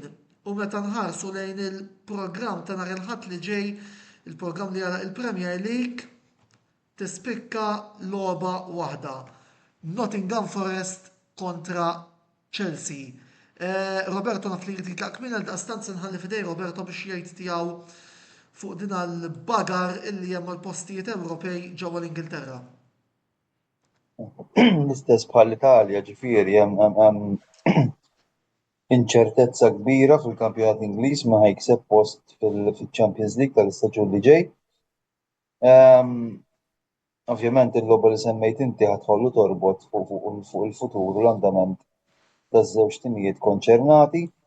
Jiena naħseb li apparti Arsenal u Liverpool li ovvjament huma ċerti minn post fil-Champions League li kieku kelli nażel, naħseb li nażel lil-Newcastle, lis-City u lill-Aston Villa. Ovvjament kollox jista' jseħħ, jiġifieri daħħal logħba tal-kampjonat anke l-pressjoni hemmhekk qed tkun qawwija fuq it-timijiet kollha konċernati, l-istess ħaġa ħajsir fl-Italja. Però fl-aħħar mill-aħħar naħseb li dan huwa s-sabiħ tal-futbol. Li jkun hemm din l-inċertezza sal-aħħar logħba tal-istaġun. Ovvjament ħadd tkompli tiġbed l-interess, ovvjament ħajkun hemm logħob li ħajkun tattikament staġnat, però naħseb li all in all ovvjament hemm timijiet li forsi għandhom vantaġġ psikoloġiku anke għax ħajlabu logħbiet li mhux diffiċli daqs timijiet oħra, però l-fatt li għandek il-Forest tim li ovvjament kien bla aspettattivi ta' xejn fil-bidu tal-istaġun u sapruħu hemmhekk diġà urew kemm kien diffiċli għalihom li jirnexxielhom jimmaniġġjaw il-pressjoni li mbagħad li ġiet fuqhom meta bdew ġej riżultat pożittivi. Tajjeb ninfakkar li fl-aħħar logħbiet il-Forest tilfu ħafna punti anke home li eventwalment spiċċaw tefgħuhom lura fil-klassifika u ovvjament issa biex jiksbu post fil-UEFA Champions League ħad tkun ħafna aktar diffiċli milli kieku rnexxielhom jiksbu l-punti fil-logħbiet li qed nagħmel referenza għalihom. Prattikament qabel xejn nfakru li mill-Ingilterra issa għandna l-ewwel ħamsa tal-klassifika li jidħlu fiċ-Champions League, il-Crystal Palace huma ċerti minn post fl-Europa League. Karl, xtaqt indaħlek forsi nitkellmu naqra fuq il-logħba li se tkun tħollu torbot nistgħu ngħidu hekk id-destin tal-postijiet Champions League ġewwa l-Ingilterra. Il-Nottingham Forest kontra Chelsea. Chelsea li 3 ijiem wara irridu jilagħbu il-finali tal-Europa League kontra l-Betis. Ta' min nisemmi? Chelsea li b'kombinazzjoni l-ġimgħa spiċċajt mort narhom. Apposta saqsejtilek, sinċerament. Mela ħares hemm ideali u li kemm fl-Italja, kemm fl-Ingilterra u kemm f'kampjonati oħrajn. U għalhekk nemmen li hawn Malta ddaħħal dak il-format u li l-kampjonat jibqa' inċert u interessanti sal-aħħar. Issa, illum il-kampjonat għalija jien ma jispiċċax biss mal-ewwel post, imma fil-każ tal-Italja u tal-Ingilterra jispiċċa mar-raba' post. Għalfejn? Għax jiggarantixxi post fiċ-Champions League. Illum għalija jiena li inti tiġi fl-ewwel erba' qisu erbaħt il-kampjonat. Alright, fl-Albodoro mintix se tissemma li erbaħt, imma il-futbol bħal kull ħaġa oħra sar immexxi mill-alla flus. U l-alla flus kif isiru billi inti tażgura ruħek minn post fiċ-Champions League. Post fiċ-Champions League ifisser introjtu kbir. Għandek gate money, sponsorships u hekk. Issa, kemm fl-Ingilterra u kemm fl-Italja ġitna dis-sitwazzjoni hemm ir-raba' post inċert. Issa, nemmen li tal-Italja Issa fuq l-Italja nitkellmu żjed tajt, ejja nifokaw fuq Norwich kienu realtà sabiħa, nistgħu ngħidu kienu ishom jew il-Bologna jew l-Atalanta tal-Italja ta' din is-sena, u qegħdin hemm contenders għal dan raba' post. Biss milli kif rajt jiena u jekk għax ħdejja kelli lil-Kenny Tabela minn hawn insellimlu ħabib tiegħi supporter ta' Chelsea li qatt jispjega li ċerti affarijiet. Nemmen li Chelsea jiena jekk ikunu full team on the day ngħid li jistgħu jagħmluha u jġibu rebħa away. Għalkemm kif għedna dis-sena it-tim li ħabu kontriħ kien konsistent immens speċjalment ġewwa dar. Tajjeb wis, mela biex nagħlqu l-parti tal-futbol Ingliż, se Joseph, nhar l-erba' hemm Manchester United Tottenham finali tal-Europa League, kemm tgħid minn għandek fuqha qabel ma Fimni, jiena naħseb speċjalment Manchester United, naħseb il-ġixtimijiet ħajinżlu bit-tragward illi għalihom qiegħdu ordaj. Ġifieri it-tnejn li huma jistgħu wkoll min jerbaħ ħajmur fiċ-Champions League, ġifieri bażikament ħajilagħbu tnejn li huma biex isalvaw l-istaġun. Jiena onestament l-iktar kieku jiena fan tal-United kont ngħid illi ħasra tim bħal-United b'istorja bħal dik spiċċa fi 17-il post. Ġifieri jiena naħseb Manchester United through their history li naħseb kemm ili nsegwu l-futbol jiena u segwu l-futbol Ingliż qatt ma niftakar staġun grafi daqshekk ta' Manchester United. Ġifieri jiena naħseb illi through their history nemmen il-United ħajamlu ħaġa iktar biex isalvaw l-istaġun. Sawa wis, mela nagħlqu il-kapitlu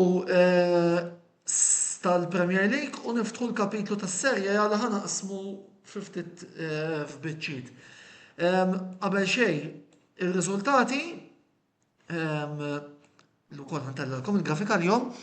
Cagliari 3, Venezia 6, Fiorentina 3, Bologna 2, Genova 2, Atalanta 3, Inter 2, Lazio 2, Juventus 2, Udinese 6, Lecce 1, Torino 6, Monza 1, Empoli 3, Parma 6, Napoli 6, Roma 3, Milan 1, Verona 1, Como 1. Klassifika tas-37 ġurnata tara in-Napoli l-ewwel b'79, Inter 78, Atalanta 74, Juventus 67, Roma 66, Lazio 65, Fiorentina u Bologna 62, Milan 60, Como 49, Torino u Udinese 44, Genova 40, Cagliari 36, Verona 34, Parma 33, Lecce u Empoli 31, Venezia 29, Monza 18. Ippermettu li eżis segwaċi u kollegi tal-panel nħu l-ewwel kelma jiena fuq dak li ġara l-bieraħ, se nkun letteralment bil-qosor u dirett u pubblikament, anzi qabel xejn. Sorry. Antonello, le mhux fuq din, kemm ninformaw għadha kemm daħlet aħbar ħażina illi l-eks difensur ta' Inter Lucio inħarqitlu d-dar u jgħid gravi l-isptar. Ħażin, nawgurawlu Spera, fil-qantej qanta malaj. imorru sew nawgurawlu wkoll fej anta malajr. Mela, ħanġu għad-dunkwe, se nkun dirett, skiet, ovvjament għalissa se neħna għal-kappell ta' ġurnalist u nilbes il-kappell ta' supporter tal-Inter. U se ngħid dak li għandi ngħid naħseb li ħafna kienu qegħdin jistennew appuntu li jisimgħu lili qabel ma mbagħad inħallinja Roberto x'Roberto naf li jrid ħallina u mbagħad inkomplu ftit ma' Karlo ma' Joseph. Mela. Pubblikament nirringrazzja lil Jan Bisek illi il-bieraħ tellifna il-kampjonat fil-fema tiegħi il għaliex hija inaċċettabbli illi l-ewwel net isir dak li żball fil-kraks fil-punt kruċjali tal-logħba. U t-tieni net u se ngħidha overall hija inaċċettabbli illi matul dan l-istaġun l-Inter tlifna 20 punt. Issa fuq is-season review ħanamluh il-ġimgħa d-dieħla. Imma jiena delus id-diżappuntat u mhux ħan iddejjaq ngħidha iva imdejjaq għaliex l-Inter ġew mogħtija l-iskudetto fuq platt mill-Parma l-bieraħ u ċans reġgħu ma ħaduhx. Naf li għatfada l-logħba, naf li teoretikament kollox jista' jiġri, imma jiena minix qed nimmaġina Napoli tfalli nhar il-ġimgħa. U fuq hekk fuq nhar l-aħħar programm ta' Serie A se nitkellmu iżjed tard għax hemm ukoll għandi xi ngħid fuq dik il-biċċa. Imma għalissa ħan illimitaw ruħna fuq il-logħb tal-weekend. Jien li kelli xnejt, għettu l-Inter irmew il-kampjonat, l-aħħar kelma ta' Roberto għallejla, u bat ikomplu Joseph u Karl. Jina, kull rispett Antonello, però ma nippuntax subajja lejt l-erwi, għax jekk għawdu nippuntaw subajna, mela l-ewwel gow tal-Inter torta bastoni, għax użam minn play il-striker tal-Lazio. Right, mbagħad qed jara l-azzjoni tiżviluppa bir-rebound u baqa' jimxi. Jidam ħafna fatturi. Right, jiena naħseb li l-Inter ovvjament moħħhom jiet fuq Champions League. Il-players joqogħdu ħafna iktar attenti li ma jsofru xi injury, allura il-livell tal-performance tagħhom jonqos drastikament. Xorta waħda kienu minn fuq, ġifieri nnexxilhom xorta u naħseb li jiena wieħed mill-aħjar players li qed ikollhom dal-istaġun huwa Dan Fries. Għax ovvjament għandu ċertu element ta' konsistenza u ħafna mid-drabi ikun deċiżiv. Però naħseb il-fattur Champions League qed iħalli effett psikoloġiku fuq il-players tal-Inter. There and again, tara kif qed jilagħbu n-Napli li daw għandhom probabilità kbira issa li ħajrbu l-kampjonat, iktar tħol xarek u ġib iż-żejt għalfejn għax tibda tara tim li ħajrbaħ il-kampjonat. U mhuwiex tim konvinċenti għal xejn. Ġifieri tara l-livell tal-futbol Taljan. Rajt issa biex ngħid xi ħaġa fuq il-ġdida fuq iċ-Champions League qabel nħallikom. Jien għalkemm Karl qed jgħid li ċert li l-Juventus ħajħlu Champions League kien għandi dubbi kbar. Jien l-bieraħ għalkemm il-Juventus rapput ngħid b'xejn, però ma rajtx xi tim b'xi wirja konvinċenti ħafna. Ħafna konfużjoni, players li ma jafux eżatt x'idi jagħmlu fil-ground. Għażliet ta' players li ma nistax nifhimhom, kull rispett. Però ir-Roma anke ma jeħdux Champions League kien għalija rebħu xi ħaġa li mhijiex ikkwantifikata f'tazza. Però rebħu. Number one għamlu rimonta eċċezzjonali. All right? U xi ħaġa ħadibqa' nfakra fl-opinjoni tiegħi hija is-sinjorità li għandu Claudio Ranieri. U kull min xi darba jew oħra maqdar il dal-coach, dak li għamel dal-istaġun mar-Roma, right, sikket kompletament il-kritiċi tiegħu għax irnexxielu minn tim infarrak li kien kważi qrib iż-żona ta' relegazzjoni iwasslu biex jidħol Champions League. U jekk naraw l-istatistika, ir-Roma taħt Ranieri, l-andament tagħhom kieku beda mill-bidu Ranieri kien jirbħu l-kampjonat. Alright, biex taraw xi bravura għamel dal-coach dal-ġentlom fil-futbol, għax jiena li Ranieri huwa wieħed mill-ftit ġentlomi li hemm fil-futbol internazzjonali, jiddispjaċini li ddeċida li ħajrtira u naħseb il-futbol ħajitlef ikona ta' ġentilezza u intelliġenza mill-aqwa Però jiena xorta xettiku li r-raba post l-Italja huwa deċiż. Right, ġifieri fuq il-timijiet li jġildu relegazzjoni naħseb Venezia u mbagħad għandek Empoli u Lecce li ovvjament għalihom it-tnejn mhix faċli. Però naħseb l-iktar tim li għandu ċans kbir li jkun ċert li ħajjiġi relegat huwa l-Venezia. Grazie Roberto tal-interventi tiegħek għal-lejla.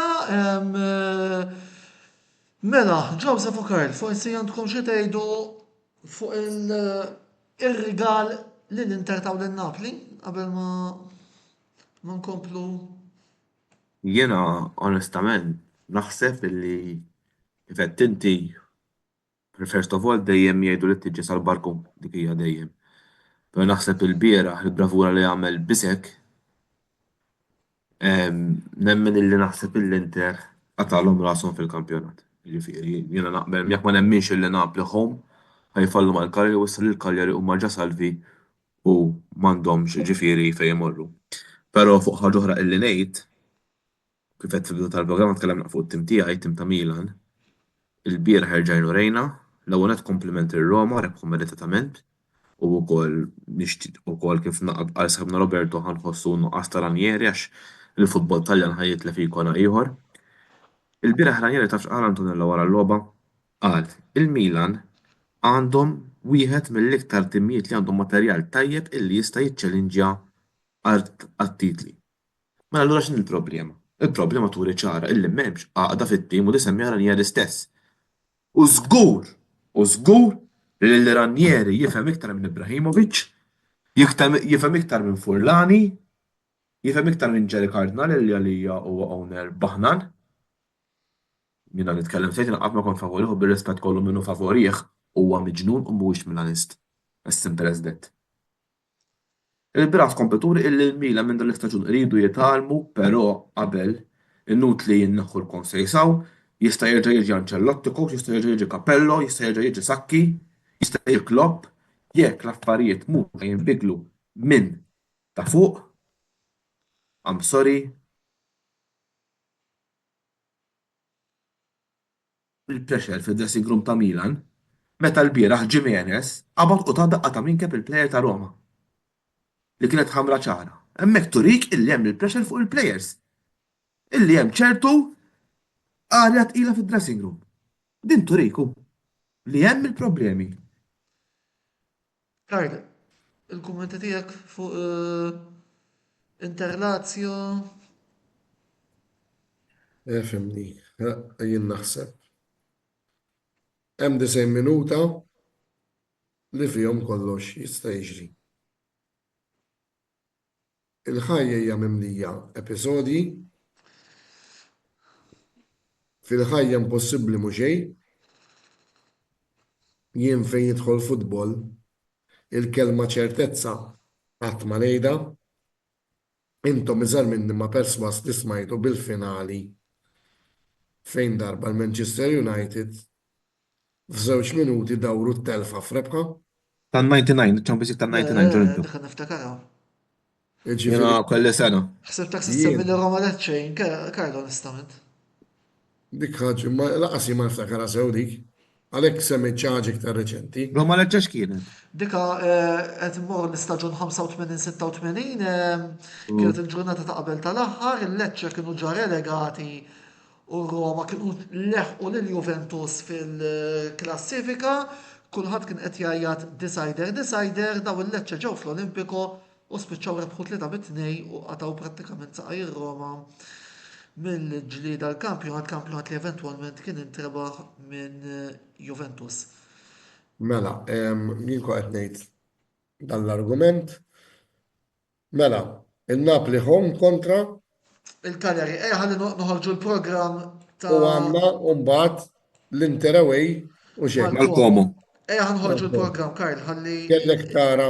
Karl, ħalli nurna l-programm, ħalli n-nies ikunu jafu wkoll fuq x'ħan nitkellmu. U kif titkellem inti se ngħid xi ħaġa jien ukoll anke fuq di għandi xi ngħid. Mela. Xtaqt inkompli kieku fuq dal-argument. Le, mela, ma ħanuru l-programm u mbagħad Karl titkellem inti. Mela, 38 ġurnata. Il-ġimgħa fit-9 kwart Como Inter Napoli Cagliari li ħajkunu l-lobbit li ħajdeċidu l-Scudetto.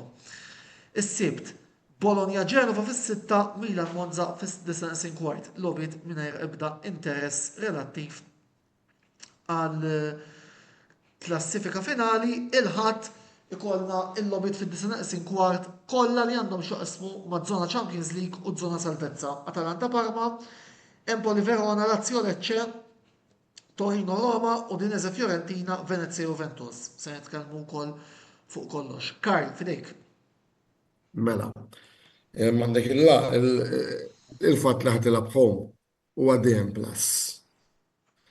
Biss jiddependi il-psike u koll tat-tim. Jena lija bil-rispett kollu, jekk in-Napli jieħdu l-lig din is-sena wara li tneħħa Gvara, ħajkun għamel opera enormi, konte. Bħalek nemmen li dan iktar mill-li lik mirbuħ minn Napli huwa f'dik l-eventualità lik mitluf mill-Inter, ta' min isemmi li l-Inter mal-Como jisu another derby, ta' min isemmi wkoll ir-rendiment ta' Como home, ġifiri kellek tgħidli fejn xaqleb il-miżin ngħidlek ixaqleb lejn Napli. Il-logħba mal-Lazio l-Juventus skużawni l-Inter rridu waqgħet l-kost. Kieku maħniex qed nitkellmu hekk biss. Xejn ma tittuħu for granted imma nemmen kif qed jittajjeb id-direttur tagħna li kellek titfa' xi ħadd favorit huwa in-Napli li jolli l-Scudetto. Fuq iż-żona Champions League imma li rrid ngħid li first of all nixtieq. Nista' taħsibha m'għandha biex nagħmlu diskors kampjonat ta' Scudetto qabel ma nmorru fuq id-diskors Champions Mhix League. problema għejdli. Hekk joġobkom. Issa, kellna polemika taħraq fuq il-kalendarju matul da 3 ijiem. Ħaġa ovvja.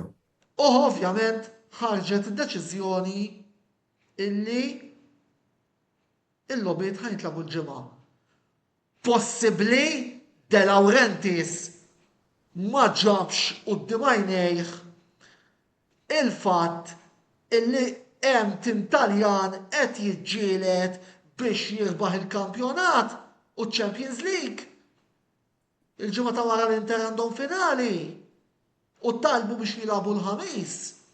U De Laurentiis, alright, forsi qed ħares lejn l-interessi tiegħu u jgħid biex dak li jkun l-għada l-sibt imma naħseb kienet naqra żejda minn naħa ta' De Laurentiis li baqa' jinsisti li nilagħbu l-ġimgħa jekk mhux is-sibt.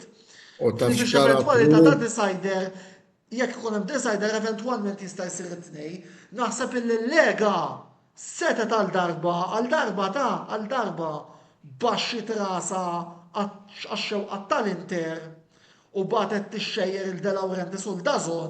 kontu l-Juventus kien irranġaw U konna nilabu kontu. għal-ħamis l-aħħar logħba.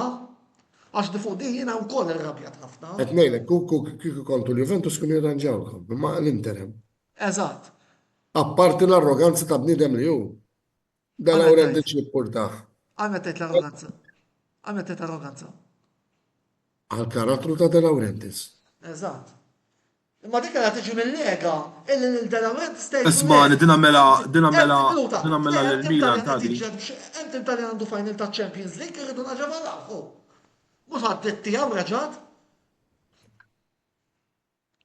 Joseph. Din il-De Laurentiis sammela l-Milan ta' meta kellhom il-loban nieqsa, insertaw il-Milan għalaw ġiex kartuħu Mortatio Hernandez u Reinders u imbirikalla qabżu l-loba mal-Bologna u mbagħad għamluha hekk, ġifieri jiena sorry kont ħanejda sa jiena onestament naħseb li s-sena li kien hemm mumenti fejn il-Lega favorit lin-Napoli wkoll, Anki meta u jekk noħorġu l-kalendarju tal-programmi tas-sena d-dieħla ta' bottaw risposta u di qed ngħidha bil-rispett kollu li s-support ta' Napoli li qed isegwu dal-programm, nistgħu qabel ma noħorġu l-kalendarju ħbieb, nibgħatuh il-De Laurentiis ħalli japprova ħulna. Mela. Jiġifieri, imma naħseb Jiena Antonello li nixtieq ngħid ħaġa hija. Mela, fuq it-tim tiegħi, aħna dis-sena l-Milan lesti. Qabel Milan, diskors Scudetto magħluq minn ma nista' nimmaġina. Ekku. Ħalli nibdaw niżilna ftit fil-klassifika u nibdaw Ara, fuq jiena li ngħid kelli nitfa' fuq miżin għalkemm kollox jista' jiġri ma kellek tgħidli Karl. X'taħseb? Nitfa' 70-30, 70 il-Napoli, 30 l-Inter. Naqbel miegħek Karl.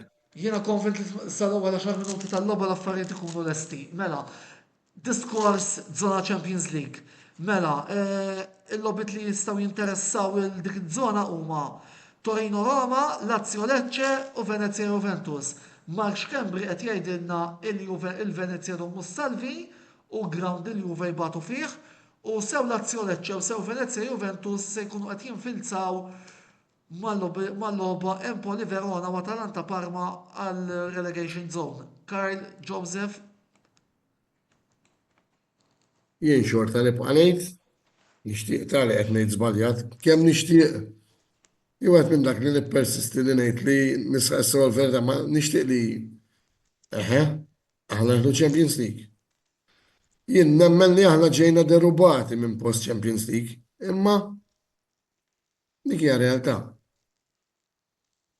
Jien nemmen li ħajamlu akkolsta kollox, l-aħwek ma jitlux dissa Champions League, il-Juvici saranno dolori, Jekk ma jitlux ismani, jekk ma jitlux disa Champions League, il-Juventus ma taħdux bi il-Juventus għandhom il-financial fair play fuqhom, Ġifieri ma jitlux Champions League, jiena onestament kif naqbel Karl mhux għax mhux issib kalma Roma, però kif Roberto wara r-rimonta li jagħmlu Roma, jiena nemmen li jkun meritat li Roma jitlu fiċ-Champions League, però jekk il-Juventus mhux se jitlu, ġej żmien ikraħ għalihom li mhux ħajrkupraw malajr. Eżatt. Is-soltu storju. Tuteljamu l-brand jgħidu, bil-rispett U kulħadd. b'nota dolenti fimni telaq Ranieri, xtaqt li Ranieri kieku baqa mqarsen oħra coach, għax nemmen li kieku biftit in-nest is-sena d-dieħla nisfidaw. Imma mbagħad finalment. Min taħseb li jiġi Karl? Coach. Qed ngħidilkom jekk ara. Jiena ngħidlek Pioli jmur mar-Roma. Mela, jiena tafx nemmen li il-Roma ħiġibu coach. U kellek tgħidli. Ir-Rumani per se, ir-Romanisti per se, il-Gasperini ma jaħmluħx. Naħseb wieħed kif għalla kawża della Roma ikun Gasperini. Imma diġà daw qed joħorġu kustixxjoni li l-Gasperini ma jridux. Ruma hija pjazza diffiċilissima. Napoleon kellu raġun meta kien jgħid li l-ikbar battalja jagħmel l-injorant u Ruma l-injoranza hija rampanti. Għal-Roma naħseb Gasperini kien ikun perfett, anke in terminu di proġett, biss dan dal-Amerikani li hemm ta' min jinnota li għalkemm ċerti Rumani jgħajruhom, għalkemm ċerti Rumani ma nafxala kontrihom ta' min ifakkar li dar-Rumani ġabu daw l-Amerikani ġabu lil Mourinho.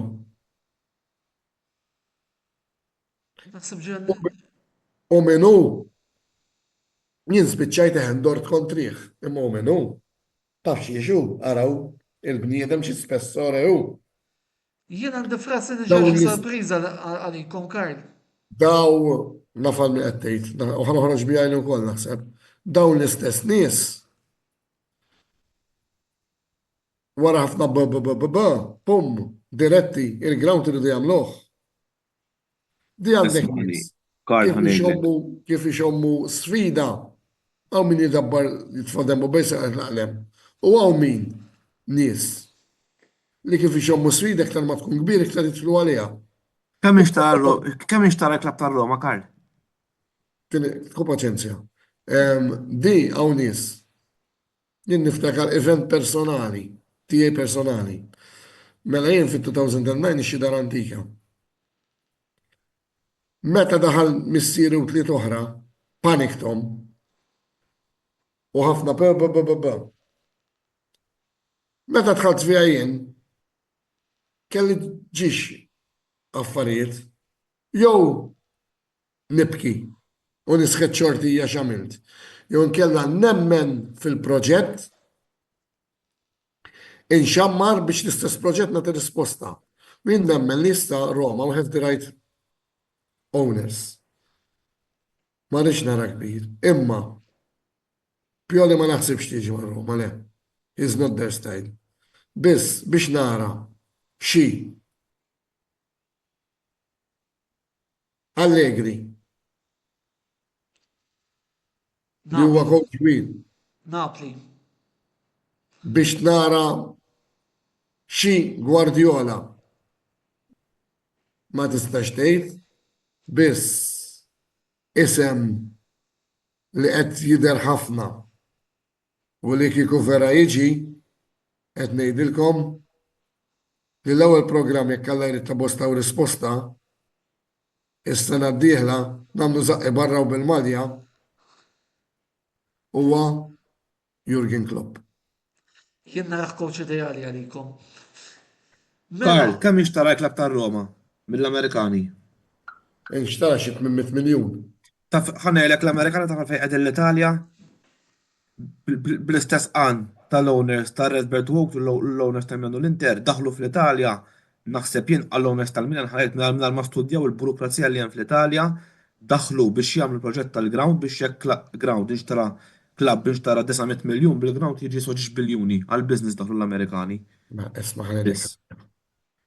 Daw anka kulħadd biex jaqla li jidħol aħseb wara daw imma differenza u di tinnota is-serjetà u inti llum qed ħaġa tajba.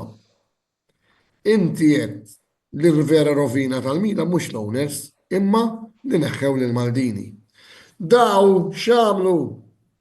Jistudjaw law, jistudjaw lem x'għamlu? Qed jagħmlu soċjetà. Milan kellhom soċjetà u nelħuha. Daw x'qed jagħmlu? Ħajżommu r-Ranieri advisor. Ekku. Mela l-ewwel ġabu l-Mourinho. Falla u parti mit-torta Mourinho ġaba ħadd ieħor fuqu u x'ġara ma ġara li daw ġabu l-De Rossi ieħor tal-poplu il-Kastajuric Lina Sudoku li qaċtu għalem kienet talpa. Ġara, ġabu r-Ranieri. Reġaw ġablu l-poplu maħħom għax indi bħal these are politics. Ednejle kellu datakom tal-Milan jaqbad jagħmel clean sweep mid-diriġenza u jġiblek il-Maldini here in Statesham jew il-Baresi. Baresi ġojt fis-soċjetà. Barezi għed fis-soċjetà ma jiena disappuntat għalih għaliex meta kellu jitkellem ma tkellimx. Imma President. kellhom daw jerġgħu integraw jerġa' jġib in-nies u jmexxi. Qed tifhmuni xi rid ngħid, il-Juventus x'ħajamlu? Ħajġibu l-Chiellini u l-Bonucci. Jiġifieri li hemm il-logħba qiegħda il-min ikollok miegħek. Issa Roma x'għamlu? U biex jodħol Totti fis-soċjetà ma trid xejn. U di l-logħba li jridu jilagħbu daw fehmu Ruma, l-Amerikani tar-Roma naħseb l-iktar nies intelligenti li hemm. U jien ngħidlek Ruma tkun kbira mela dar riklam fuq il-flok Riyadh season. All right, ma jfisser xejn għalikom. La, Il-kapitali tad-dinja biflok, briklam fuq il-flok. All right. Ta' Riyadh. Kemm ma trid jiżviluppa l-klab ta' Roma toħ ċans. Ara is-sindku Gualtieri għaxwajs u bla passjoni mhux bħal l-injoranta li kien hemm qablu. Jaf xi gwadan ħajkun daw is-sidien għar-Ruma. F'Ruma f'daqqa waħda faret il-kaxxa biex faret di. Mhux qed jipprepara kollox. U Ruma qatt ma kellha bżonn għajnuniet tat-turiżmu missa iktar aħjar. Da tittaraw il-politika tagħha. Tim kbir tal-futbol, mela kif tafu jiena nħobb indur l-ewwel hemm mal-futbol. Karl, Kemm insemmi din minuta. wasalna biex nagħlqu. Jekk jogħġbok, Iva, kemm ħalat li din l-eżempju. Mela Fil-qosor. jiena tafu li nħobb indur grounds l-ewwel hemm tal-futbol u mort nara Roma Juventus. U qed indur ma tat-taxi. U dali għalli tafx għalli tat-taxi men. Għallimna alla Torino hawn il-Juventus. Etlu għala għalli kieku aħna immutu bil-ġuħ. Għalli jinta fl-imuma l-iktar ġranet li naħdem meta jelabu Juventus. Tassista da. Immuranti ieħor nieħu kornetto għaw, ġobar.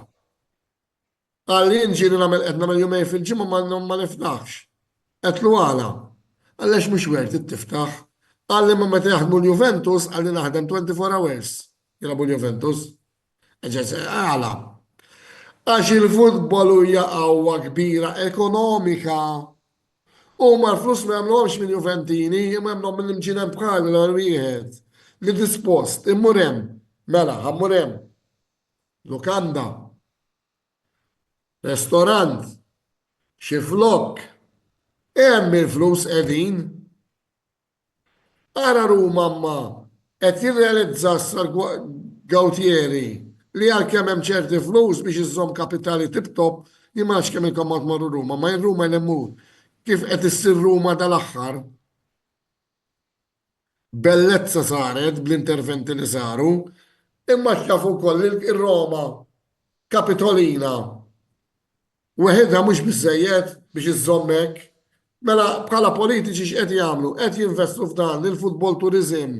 Huwa turizmu modern, turizmu li jabbużaw minnu, għax fis-soltu kornetto jkun 1 euro ibiħħuh 2 euro. U di l-logħba tal-Italja, u jekk l-Italja tittuħu r-ruħ, trid tagħmel iktar minn dan it-turizmu. Jien naf Maltin ta' season ticket tal-United, season ticket tal-Liverpool, hemm il-flus qegħdin. Fuq creative tourism jgħidulu, xi darba nspjegalkom dal-kunċett. Nixtieq nirringrazzjakom u prosit dad-diskussjoni bħas-soltu. U nifraħ lit-tim ta' qalbi u ħibs tar-reb ta' trofi. Mela, grazzi Karl, grazzi Joseph ta' dawn l-interventi illi għamilna l-lus, staqna nagħlqu b'xaġa fuq relegation battle imma l-ħin skada. Grazzi wkoll l-sponsors tagħna illi huma Beauty Wisdom il-Katalan, The Barber Room u Michael's Butcher, nħeġġiġkom biex tużaw is-servizzi ta' tas-sinjuri ħalli wkoll tkomplu tgħinu dan il-programm jikber u jiffjorixxi. Nfakkarkom ukoll dan il-programm minn hawn ftit ieħor ikun disponibbli fuq il-YouTube channel tagħna. Tinsewx taqsu subscribe ħalli minn hemmhekk ma titilfux xejn minn dak kollu illi noħorġu minn ħin għal ieħor. L-appuntament tagħna jkun għal bħallum ġimgħa għall-aħħar programm mis-sensiela botta u risposta sakemm nerġgħu niltaqgħu bħallum ġimgħa fl-istess ħin fejn se niddiskutu il-nagħmlu round up tal-Premier League u tas-Serje A. Jien Antonello Abela ma tfadali xejn ngħidilkom ħlief grazzi tal-lejla kontu magħna, il-lejl tajjeb u ħudu ħsieb.